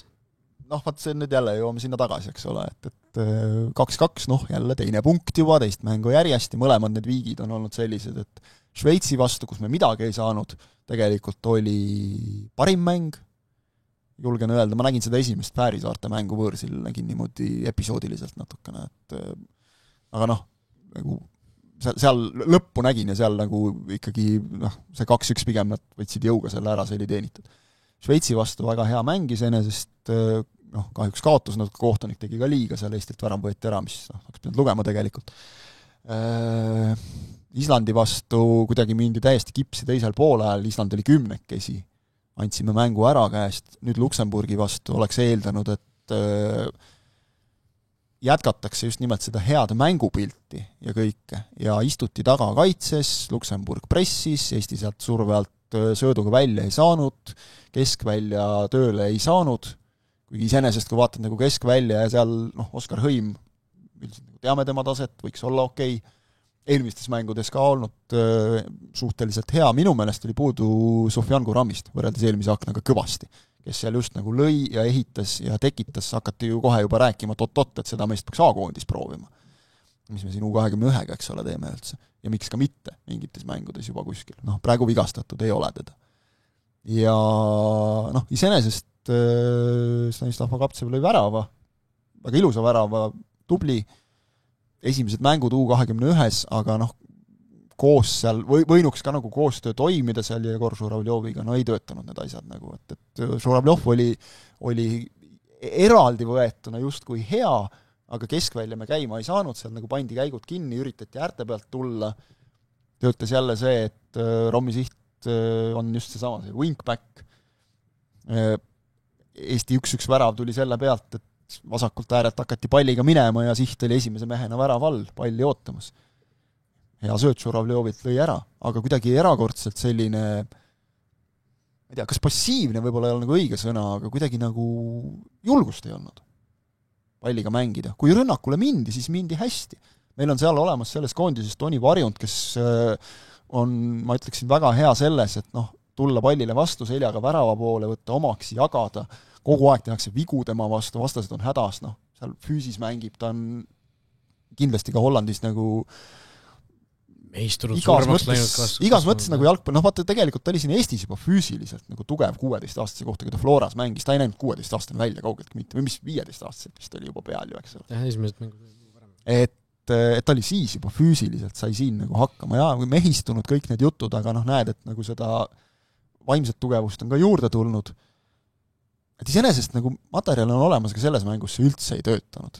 Et lubadus oli nagu ilus ja tegelikult õige ka, et noh, prantslaste vastu tuleb ka minna nagu julgelt mängima, sest kui me kaitses istume, siis noh, tõenäoliselt meil ikka lüüakse ära. Samas U21 on see, kus noh, okei, võta neid riske siis, eks ole, et tuleb siis see 10, siis tuleb, mis sa teed, eks ole, aga saad ennast proovile panna selliste meeste vastu, kuidas sa sellisel tasemel hakkama saad, mida sa nagu tegema pead selleks, et jõuda sellele tasemele. Tuleb see 10. Kümnekas või? Sa tahaks nagu välistad selle või? Kas see oleks nagu kuskilt otsast parem, et me istume seal umbkaitses ja saame 0-2 ja siis oleme jube õnnelikud. Ma ei näe nagu, et see kuskil edasi viiks neid mängida. No, ma ei tea. Ma ei taha. No 10 on vähe ikka. 10 on jube, noh, see on selge nagu. Ongi jube. Sa pead suutma nagu hoida skoori ka normaalse, siis see on järelikult tasakaal paigast ära. 1-10 või 0-2, küsime niimoodi või? Et kas see ei ole ju adekvaatne küsimus. 0-6 nagu fäärid, siis noh, ei ole ju ka mitte midagi õisat. Ei, muidugi ei ole, aga minu point oli see, et mängima tuleb minna. No seda nad lähevad, aga jah, noh. Muidugi mitte tiki-takat, nagu noh, see oli ka ilmselge, et Rommi Siht ei mõelnud seda päris nagu sõna-sõnalt, eks ole, aga kuigi ei tea midagi, noh, Janis Arajärvit tundes siis... vaadates selle U21 koondise mängupilti, siis minu jaoks nagu ongi just see, et noh, ta nagu ärgitab poisse, et tehke ja mängige, sellepärast see Luksemburgi mäng oligi mu jaoks nagu ebameeldiv üllatus. Tiki-takast jah, võib-olla on asi kaugel, aga palliga tahetakse mängida. See on see asi, mida nad harjutavad, mis on kokku lepitud ja mida nad teevad nendel kogunemistel. Selleks ka ütleme, noh, Šveitsi vastu, aga Šveitsil olid ka ju sõna Šveitsi kõrgliiga mehed vastas, ei olnud päris nüüd Voltemaade EM-id, aga need on väga kõrgel tasemel mängivad mehed. Mängivad seal, mõni mees mängib seal Mattias Käidiga koos, eks ole, nagu noh, meie Eesti A-koondis ühe põhimehega. Sellised vennad on seal. Me paneme ikkagi vastu need, kellel on siin, ütleme, mõnel on, või noh, päris mitmel on esimene korralik hooaeg Premium-liigas.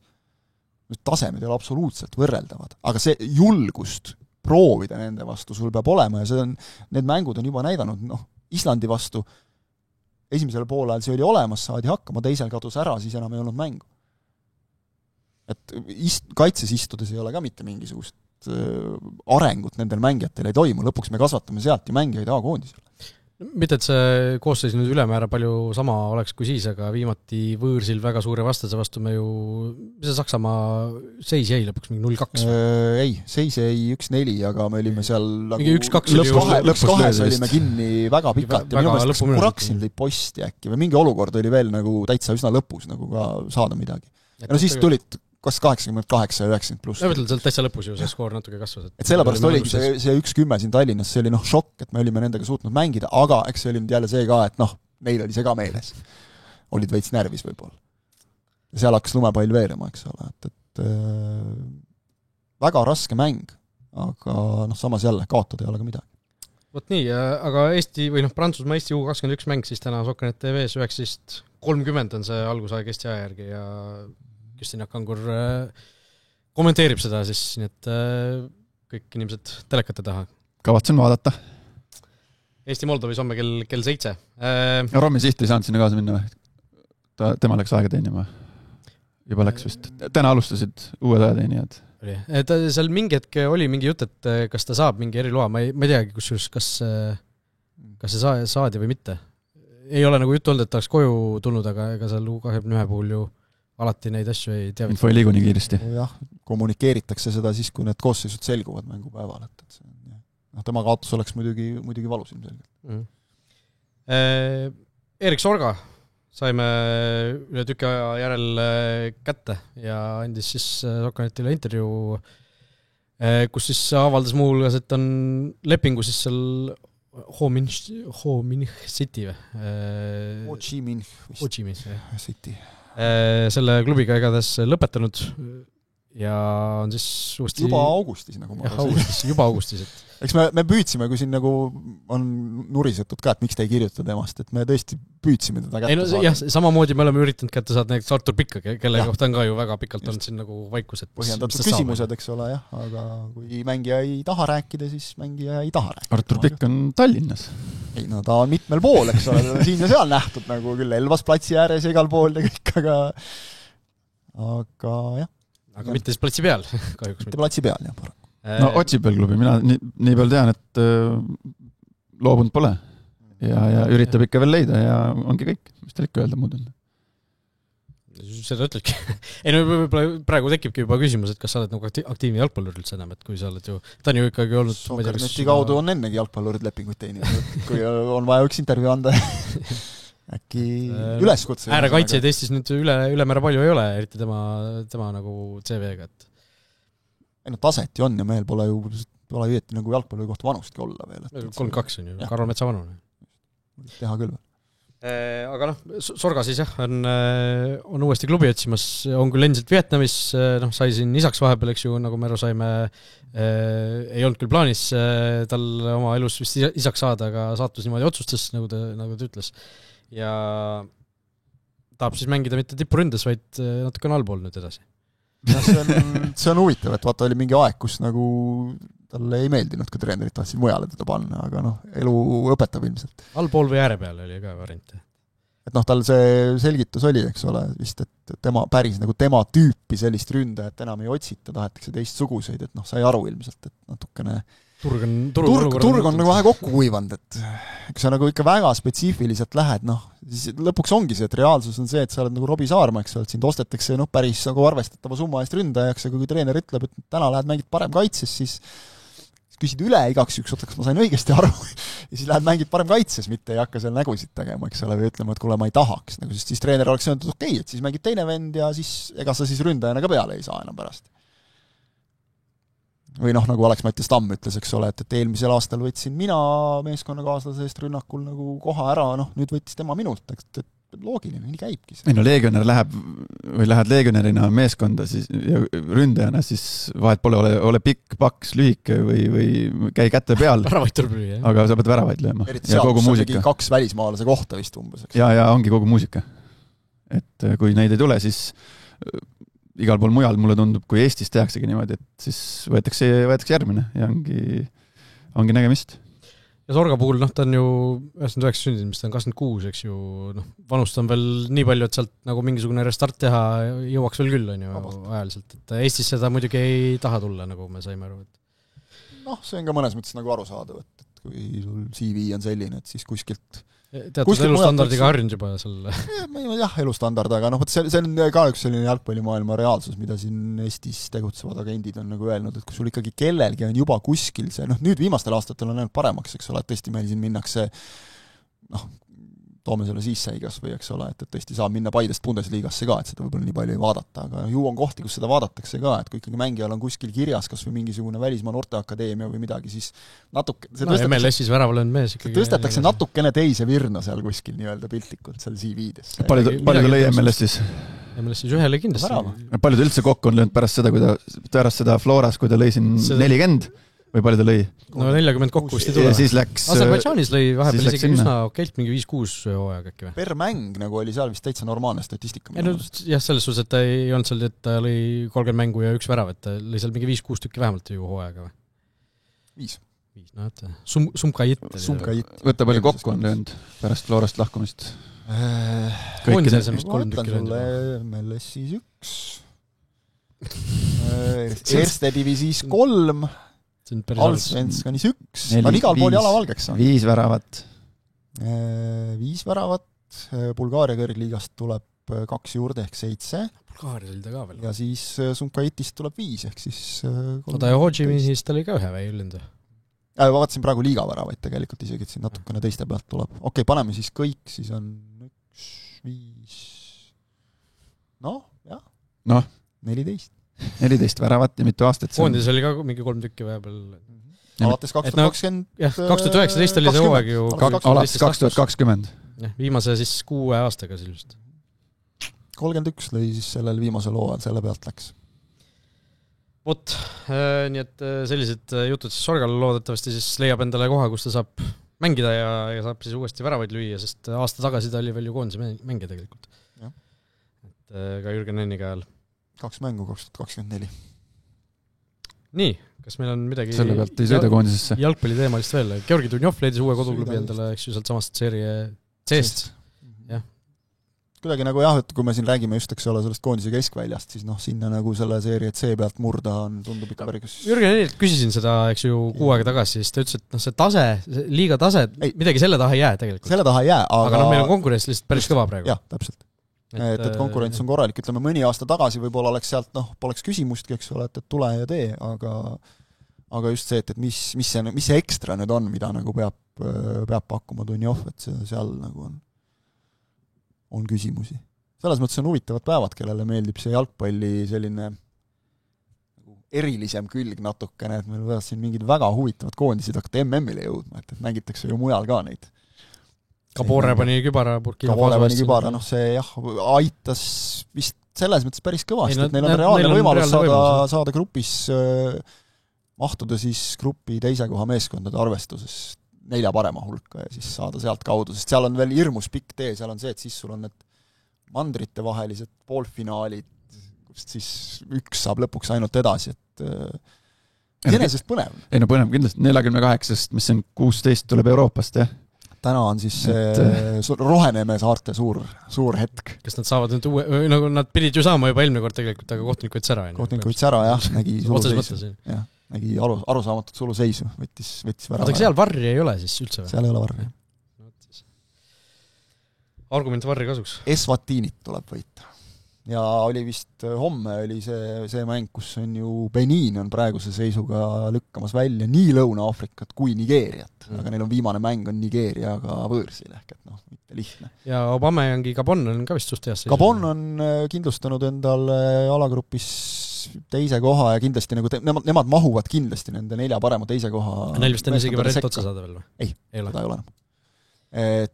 Ei, oli küll, aga see oli see oli väga teoreetiline. Eriti arvestades seda, et Aubameyang sai punase järgmise mängu ei mängi. Tegi niisuguse täistööpäeva, et lõi 4 väravat ja siis 4. värava järel lõi puruks nurgalipu.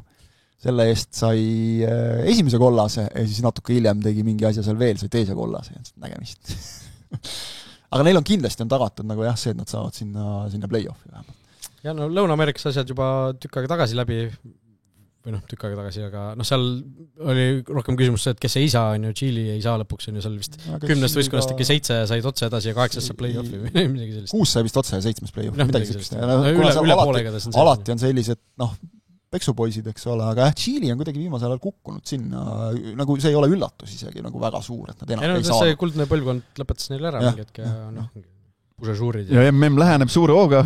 Usbekistan on peal. Aasias on hirmus skandaal jälle, et huvitaval kombel Katar ja Saudi Araabia said loosi tulemusena või mingi, kõik tegid pakkumise, aga nende pakkumine osutus kõige paremaks. Nemad said võõrustada seal mingisuguseid vahegrupi turniire, kus juures niimoodi mängida, et kui teistel on paar päeva vahet, siis neil on esimese ja teise mängu vahe on 6 päeva ja viimaseks mänguks nad teavad, mis tulemust neil on vaja, nii et kuidagi läks nii. Nad ei tea, kuidas juhtus. Jalgpalliriigid. Suured jalgpalliriigid. Meil hakatakse varsti ju alagruppe loosima, äkki ma vaatasin 5. detsember äkki. Oli küll. Washingtonis. Pannakse alagrupid paika ja hakkame sõitma. Messi ja kompani lähevad... Üle poole aasta minna veel. Jah, Messi ja kompani lähevad kaitsma. Trump ise loosib ära seal. Vaatasin Messi meeskonnakaaslased käisid seal nüüd Miamis seda mängu vaatamas. Terve hunnik neid argentiinlasi oli seal tribüüni peal. Sai siis Argentiina koondisest puhkust maavõistlusteks ja pani siis Interi eest vist. Neil on seal vaja... Lõi paar tükki, nagu ta ikka lööb. Kas tal ei olnud ka mitte numbrid umbes nii, et mängud ja väravad on enam-vähem võrdselt või midagi sükest. Ühesõnaga, päris tegus vanameister on, ütleme. Noor poissi veel võrreldes. Ronaldo ka siin endiselt ju ikkagi mängib koondisest, eksis penaltil muideks, see on ju seal, kes oli see Kelleher võttis ära. See oli ju hea päev, kus Retegi eksis Ronaldo eksis keegi veel. Ferran Torres äkki või? Oli või? Torres oli eile. Samal õhtul oli veel ja siis keegi lätlane pani ainsana siis. Kovskis vist. Kasu neil muidugi sellest ei olnud, sest et kellega nad Andorraga tegid 2-2, et see... Minul on seda Läti Andorra 2-2 mängu nagu tulemust nähes 2 suurt küsimust, et kuidas lõi Andorra väravaid ja kuidas lõi Läti väravaid. Olles just näinud seda Eesti Andorra. See on juba selline legendaarne duell, et siin ju rahvuste liigas nad mängisid kogu aeg. Rivaliteet ju, selles suhtes, kus juures ütleme viimase mingi 5-6 aasta jooksul, nad on 8 korda äkki mänginud juba või?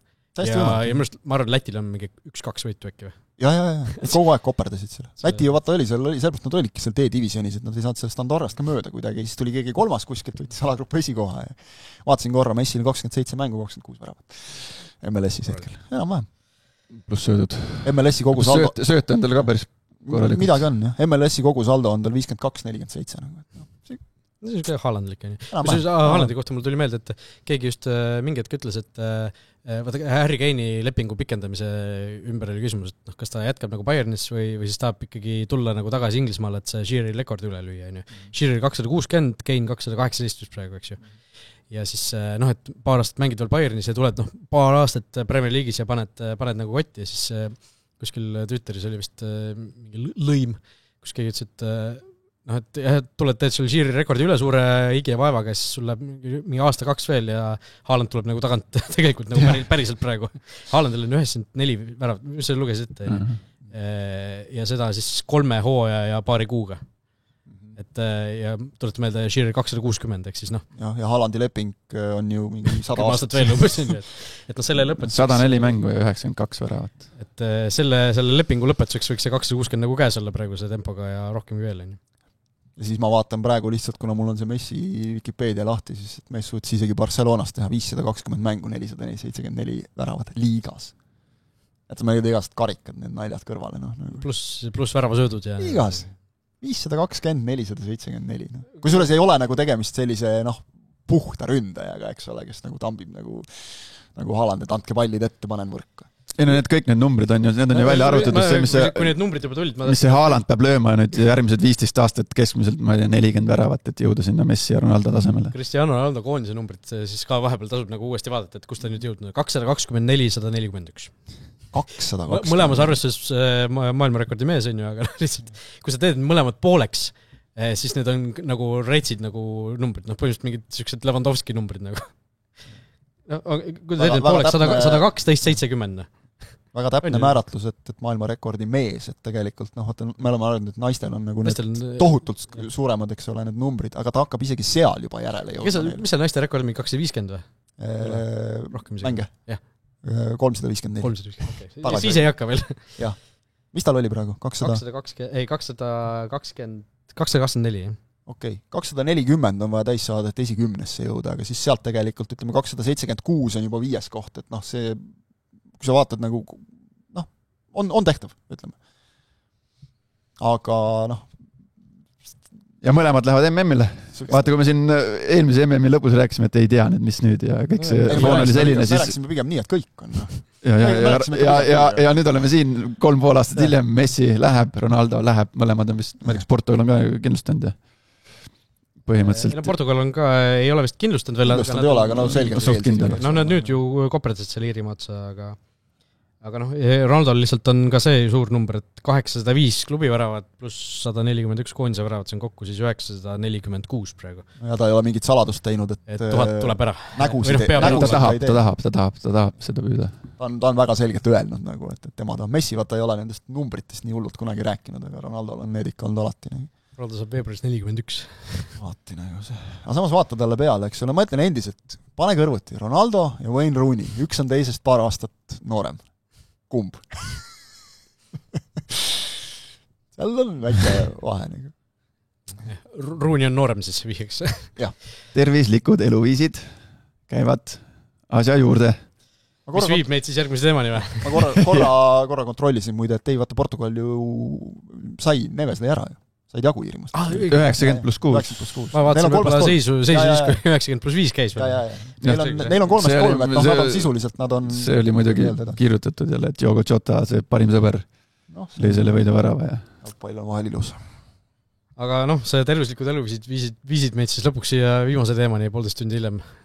Markus, neljapäeval siis juhtus niimoodi, et käisime tegemas rahvakeeles siis NATO testi. Ei, mitte juhtunud, vaid me tegelikult ju kevadel siin nahutasime ajateenistust alustanud noori ja õikasime siin välja, et küll me need teeks ära 2 promilliga ja sina ütlesid 5 promilliga, aga ja siis organiseeriti see katsumus meile koju kätte.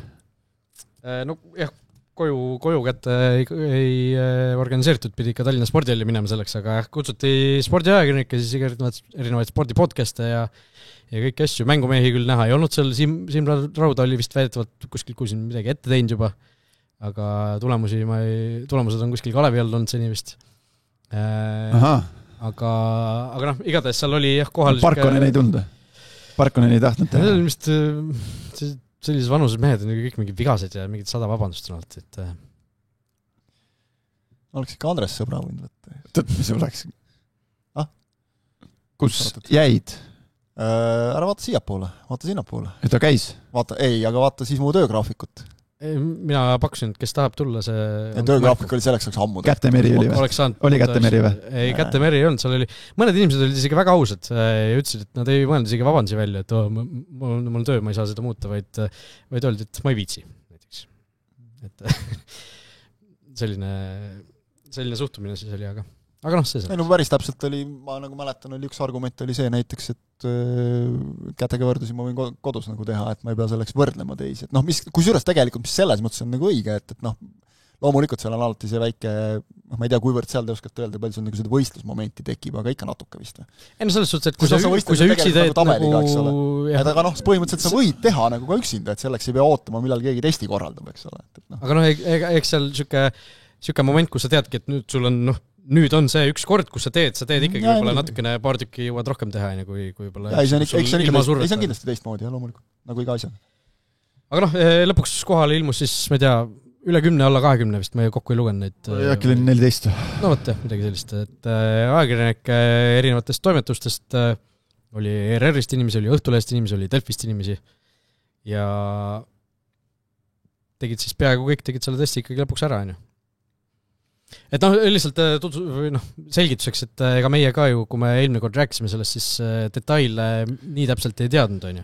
Teadsime, et mingit ajateenistust alustanud ja miinimumnõuetel ära teinud mis oli 11% oli lõpuks, aga tegelikult Sander Laht oli see, kes seda testi seal läbi viis, kuulus Kuressaare legend on ju, ja tema ütles, et tegelikult see number on seal ikkagi kuskil 2 korda suurem umbes vist. 20% juures. 20% juures. Aga noh, lihtsalt see siis sisaldab või see koosneb siis 2 minuti jooksul kätega võrdsused, 2 minuti jooksul siis hissesse tõusud või kõhulihased rahvakeeles ja 3200 meetrit jooksu.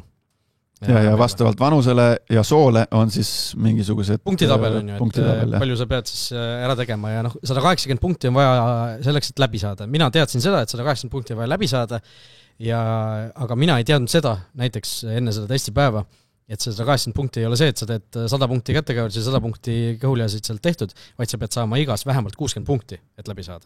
Ehk siis see ikkagi oluliselt muutis minu perspektiivi ja ma saan nüüd natukene ikkagi, või mitte natukene, vaid ma saangi täielikult aru, miks see number on nii madal, sellepärast et kui sa kaitseväkke lähed, sa oled, või ajateenistuses sa oled enamasti vanuses 17-21, eks ju, mille jooksul, või sellele vanusele see 3200 meetri jooksuaeg oli, mis oli 16 minutit midagi või? Ei, sorry, vähem veel. No mul oli 14, oli 100 punkti. 100 punkti, aga 60 punkti ma räägin, et läbi saada, eks ju.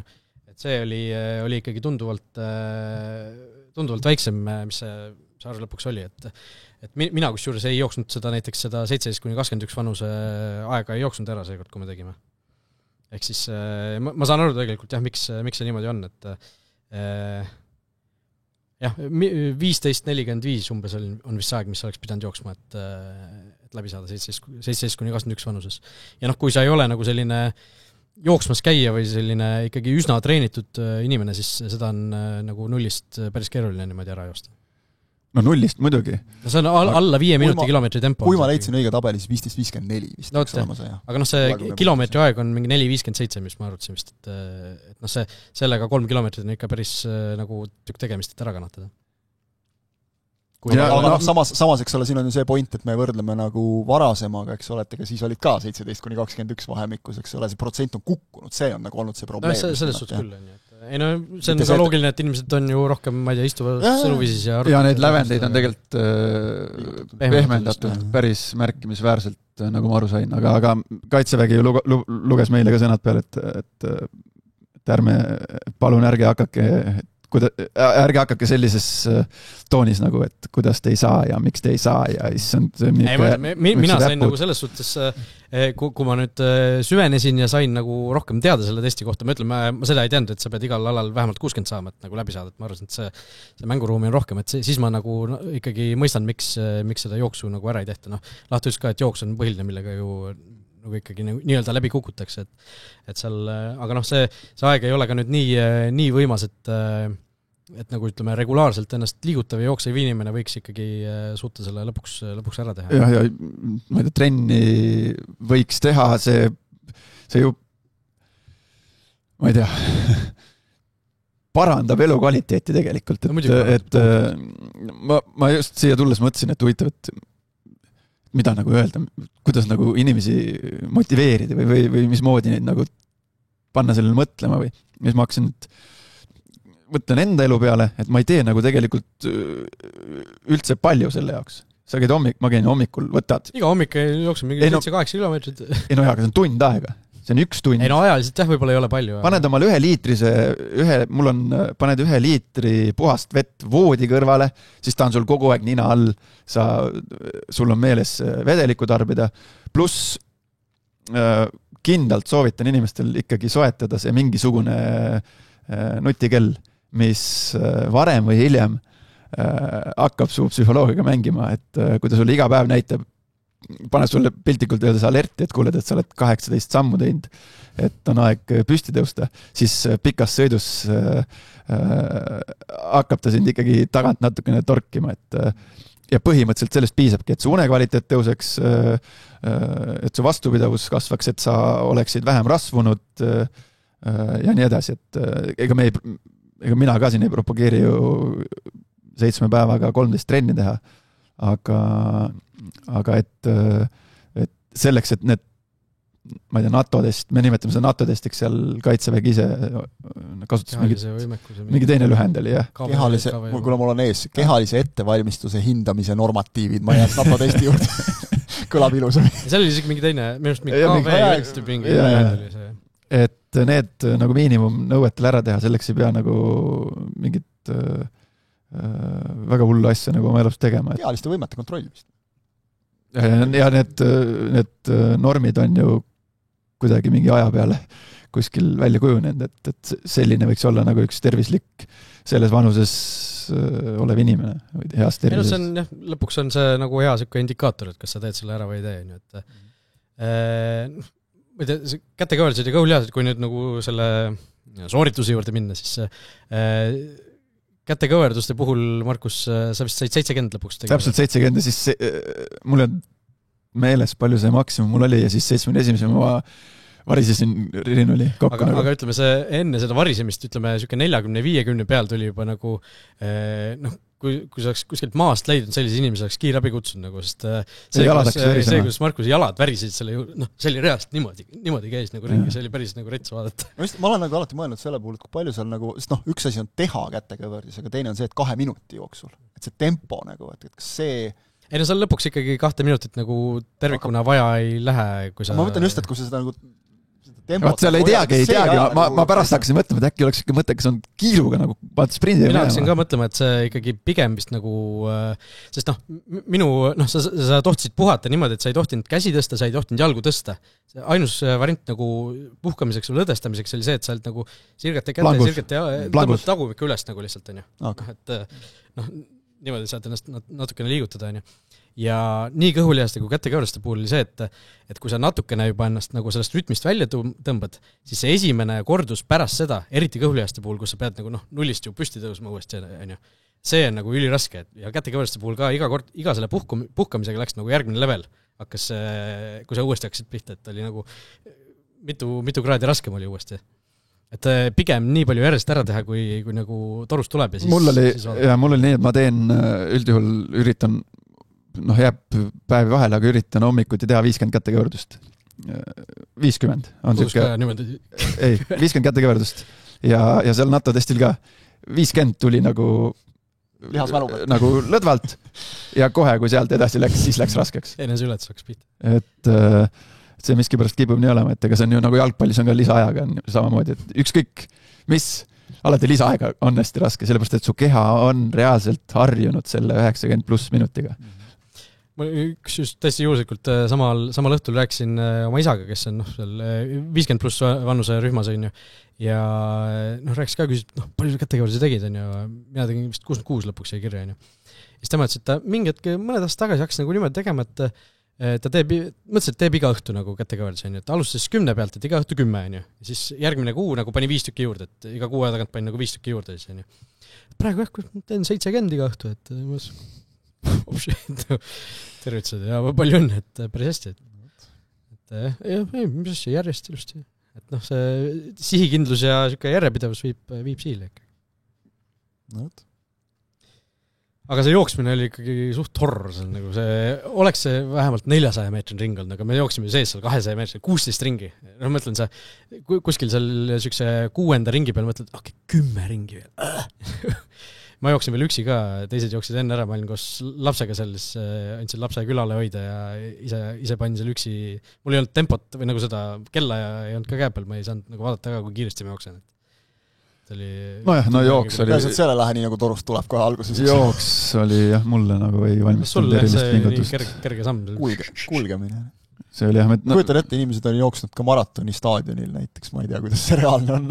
Hakkab ju, isegi suunet mis sul olid, sul oli ka suhteliselt lühikesed ringid, kui sa tegid oma kangelastegusid Ironmanil, et seal on ikkagi see, et sul on seal nagu ümber ringi nagu inimesed ja kõik nagu toimub, eks ole, et see nagu ikkagi mingis muutumises, aga kui sa staadionil nühid seal tartaani peal, ma ei kujuta seda ette, juba 10 000 on võib-olla päris hull nagu. No see oli 200 meetri ringi jah, aga see ei olnud hullu, eks sa oled harjunud, viid ennast ilmselt sellesse seisu, nagu täpselt nagu see kätekõverduste näide, eks ole, kui sa oled harjunud tegema midagi, siis see ei tundugi nagu raskena.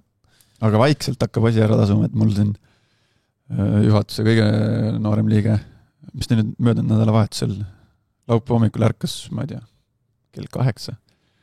Koti selge, et tema nüüd läheb trenni. Alla aitab. Tema nüüd läheb trenni. Ma vaatasin, vopsi. Ja kunagi ei ole nagu ise pushinud, vaid lihtsalt... No näed, ei ole hea näide sellest, eks ole, et sa võid rääkida, kuidas, ma ei tea, treenerid on niisugused ja õpetajad on naasugused, aga kui sa lihtsalt ise kodus eeskuju annad, siis selle pealt hakkab asju juhtuma äkki. Lihtne. Vot, nii et meie tegime ära. Enamus tegid ära. Enamus tegid ära ka. Äkki 1-2, kes said mingil alal 0. Üks oli, ma tean, et Ivar Lepik ERR-ist, tal oli vigastus, ta ei saanud kätekaid teha. Ja Gunnar Lehest oli ka, videos oli ka, kes kätekavardus. Jah, kätekates midagi. Ta oli harjunud niimoodi tegema kätekavardus, siis pidi niimoodi tegema, see vist ajast kuidagi... Nojah, teised lihased, sul lähevad teised lihased ilmselt läbi, kui sa... Tegest lähevad teised lihased? No ikka lähevad natuke. Midagi ikka. Igatahes jah, seal... Aga suurem enamus ikka... Sina vist olid seal lõpus, mina ju jooksin, kui te kokkuvõtteid tegite, et seal vist kõik ülejäänud äkki said läbi või? Jah, äkki oligi need 2, kes seal... ei saanud seda tulemust kirja ja ülejäänud said läbi, Atsivarit jah, nagu sa ütlesid. Kaitseväe enda esindaja oli ka kohal, kas tema oli see, kes selle ürituse vist organiseeris või? Oli see tema või? Sai maksimumi. Ja ütles, et esimest korda sai maksimumi, et 300 punkti. Innustava seltskond järelikult. Jah, sul jäi 10 punkti uudis. Või siis oli suur hirm lihtsalt, et häbisse ei jääks nagu... Või jah? Mõtle, kui seal oleks keegi spordiajakirjanikest, siin on ju spordiajakirjanike seas on ju ka neid, kes on nagu ikka päris korralikul Eesti tasemel nagu sporti teinud, ma ei tea, kas seekord oli kohal keegi, aga mõtle, kartis võib-olla, et keegi tuleb ja teeb... No Jürgenson oligi. Teeb ära talle. Veel keegi, ma mõtlen. Rohkem vist ju nagu selliseid mingeid kilumetsasid või... No mõtlen kilumetsa vist jah. Kilumets oleks võinud olla küll. Aga väljanägemiselt selles mõttes oli seal küll selliseid, nagu oleks olnud tippsportlased.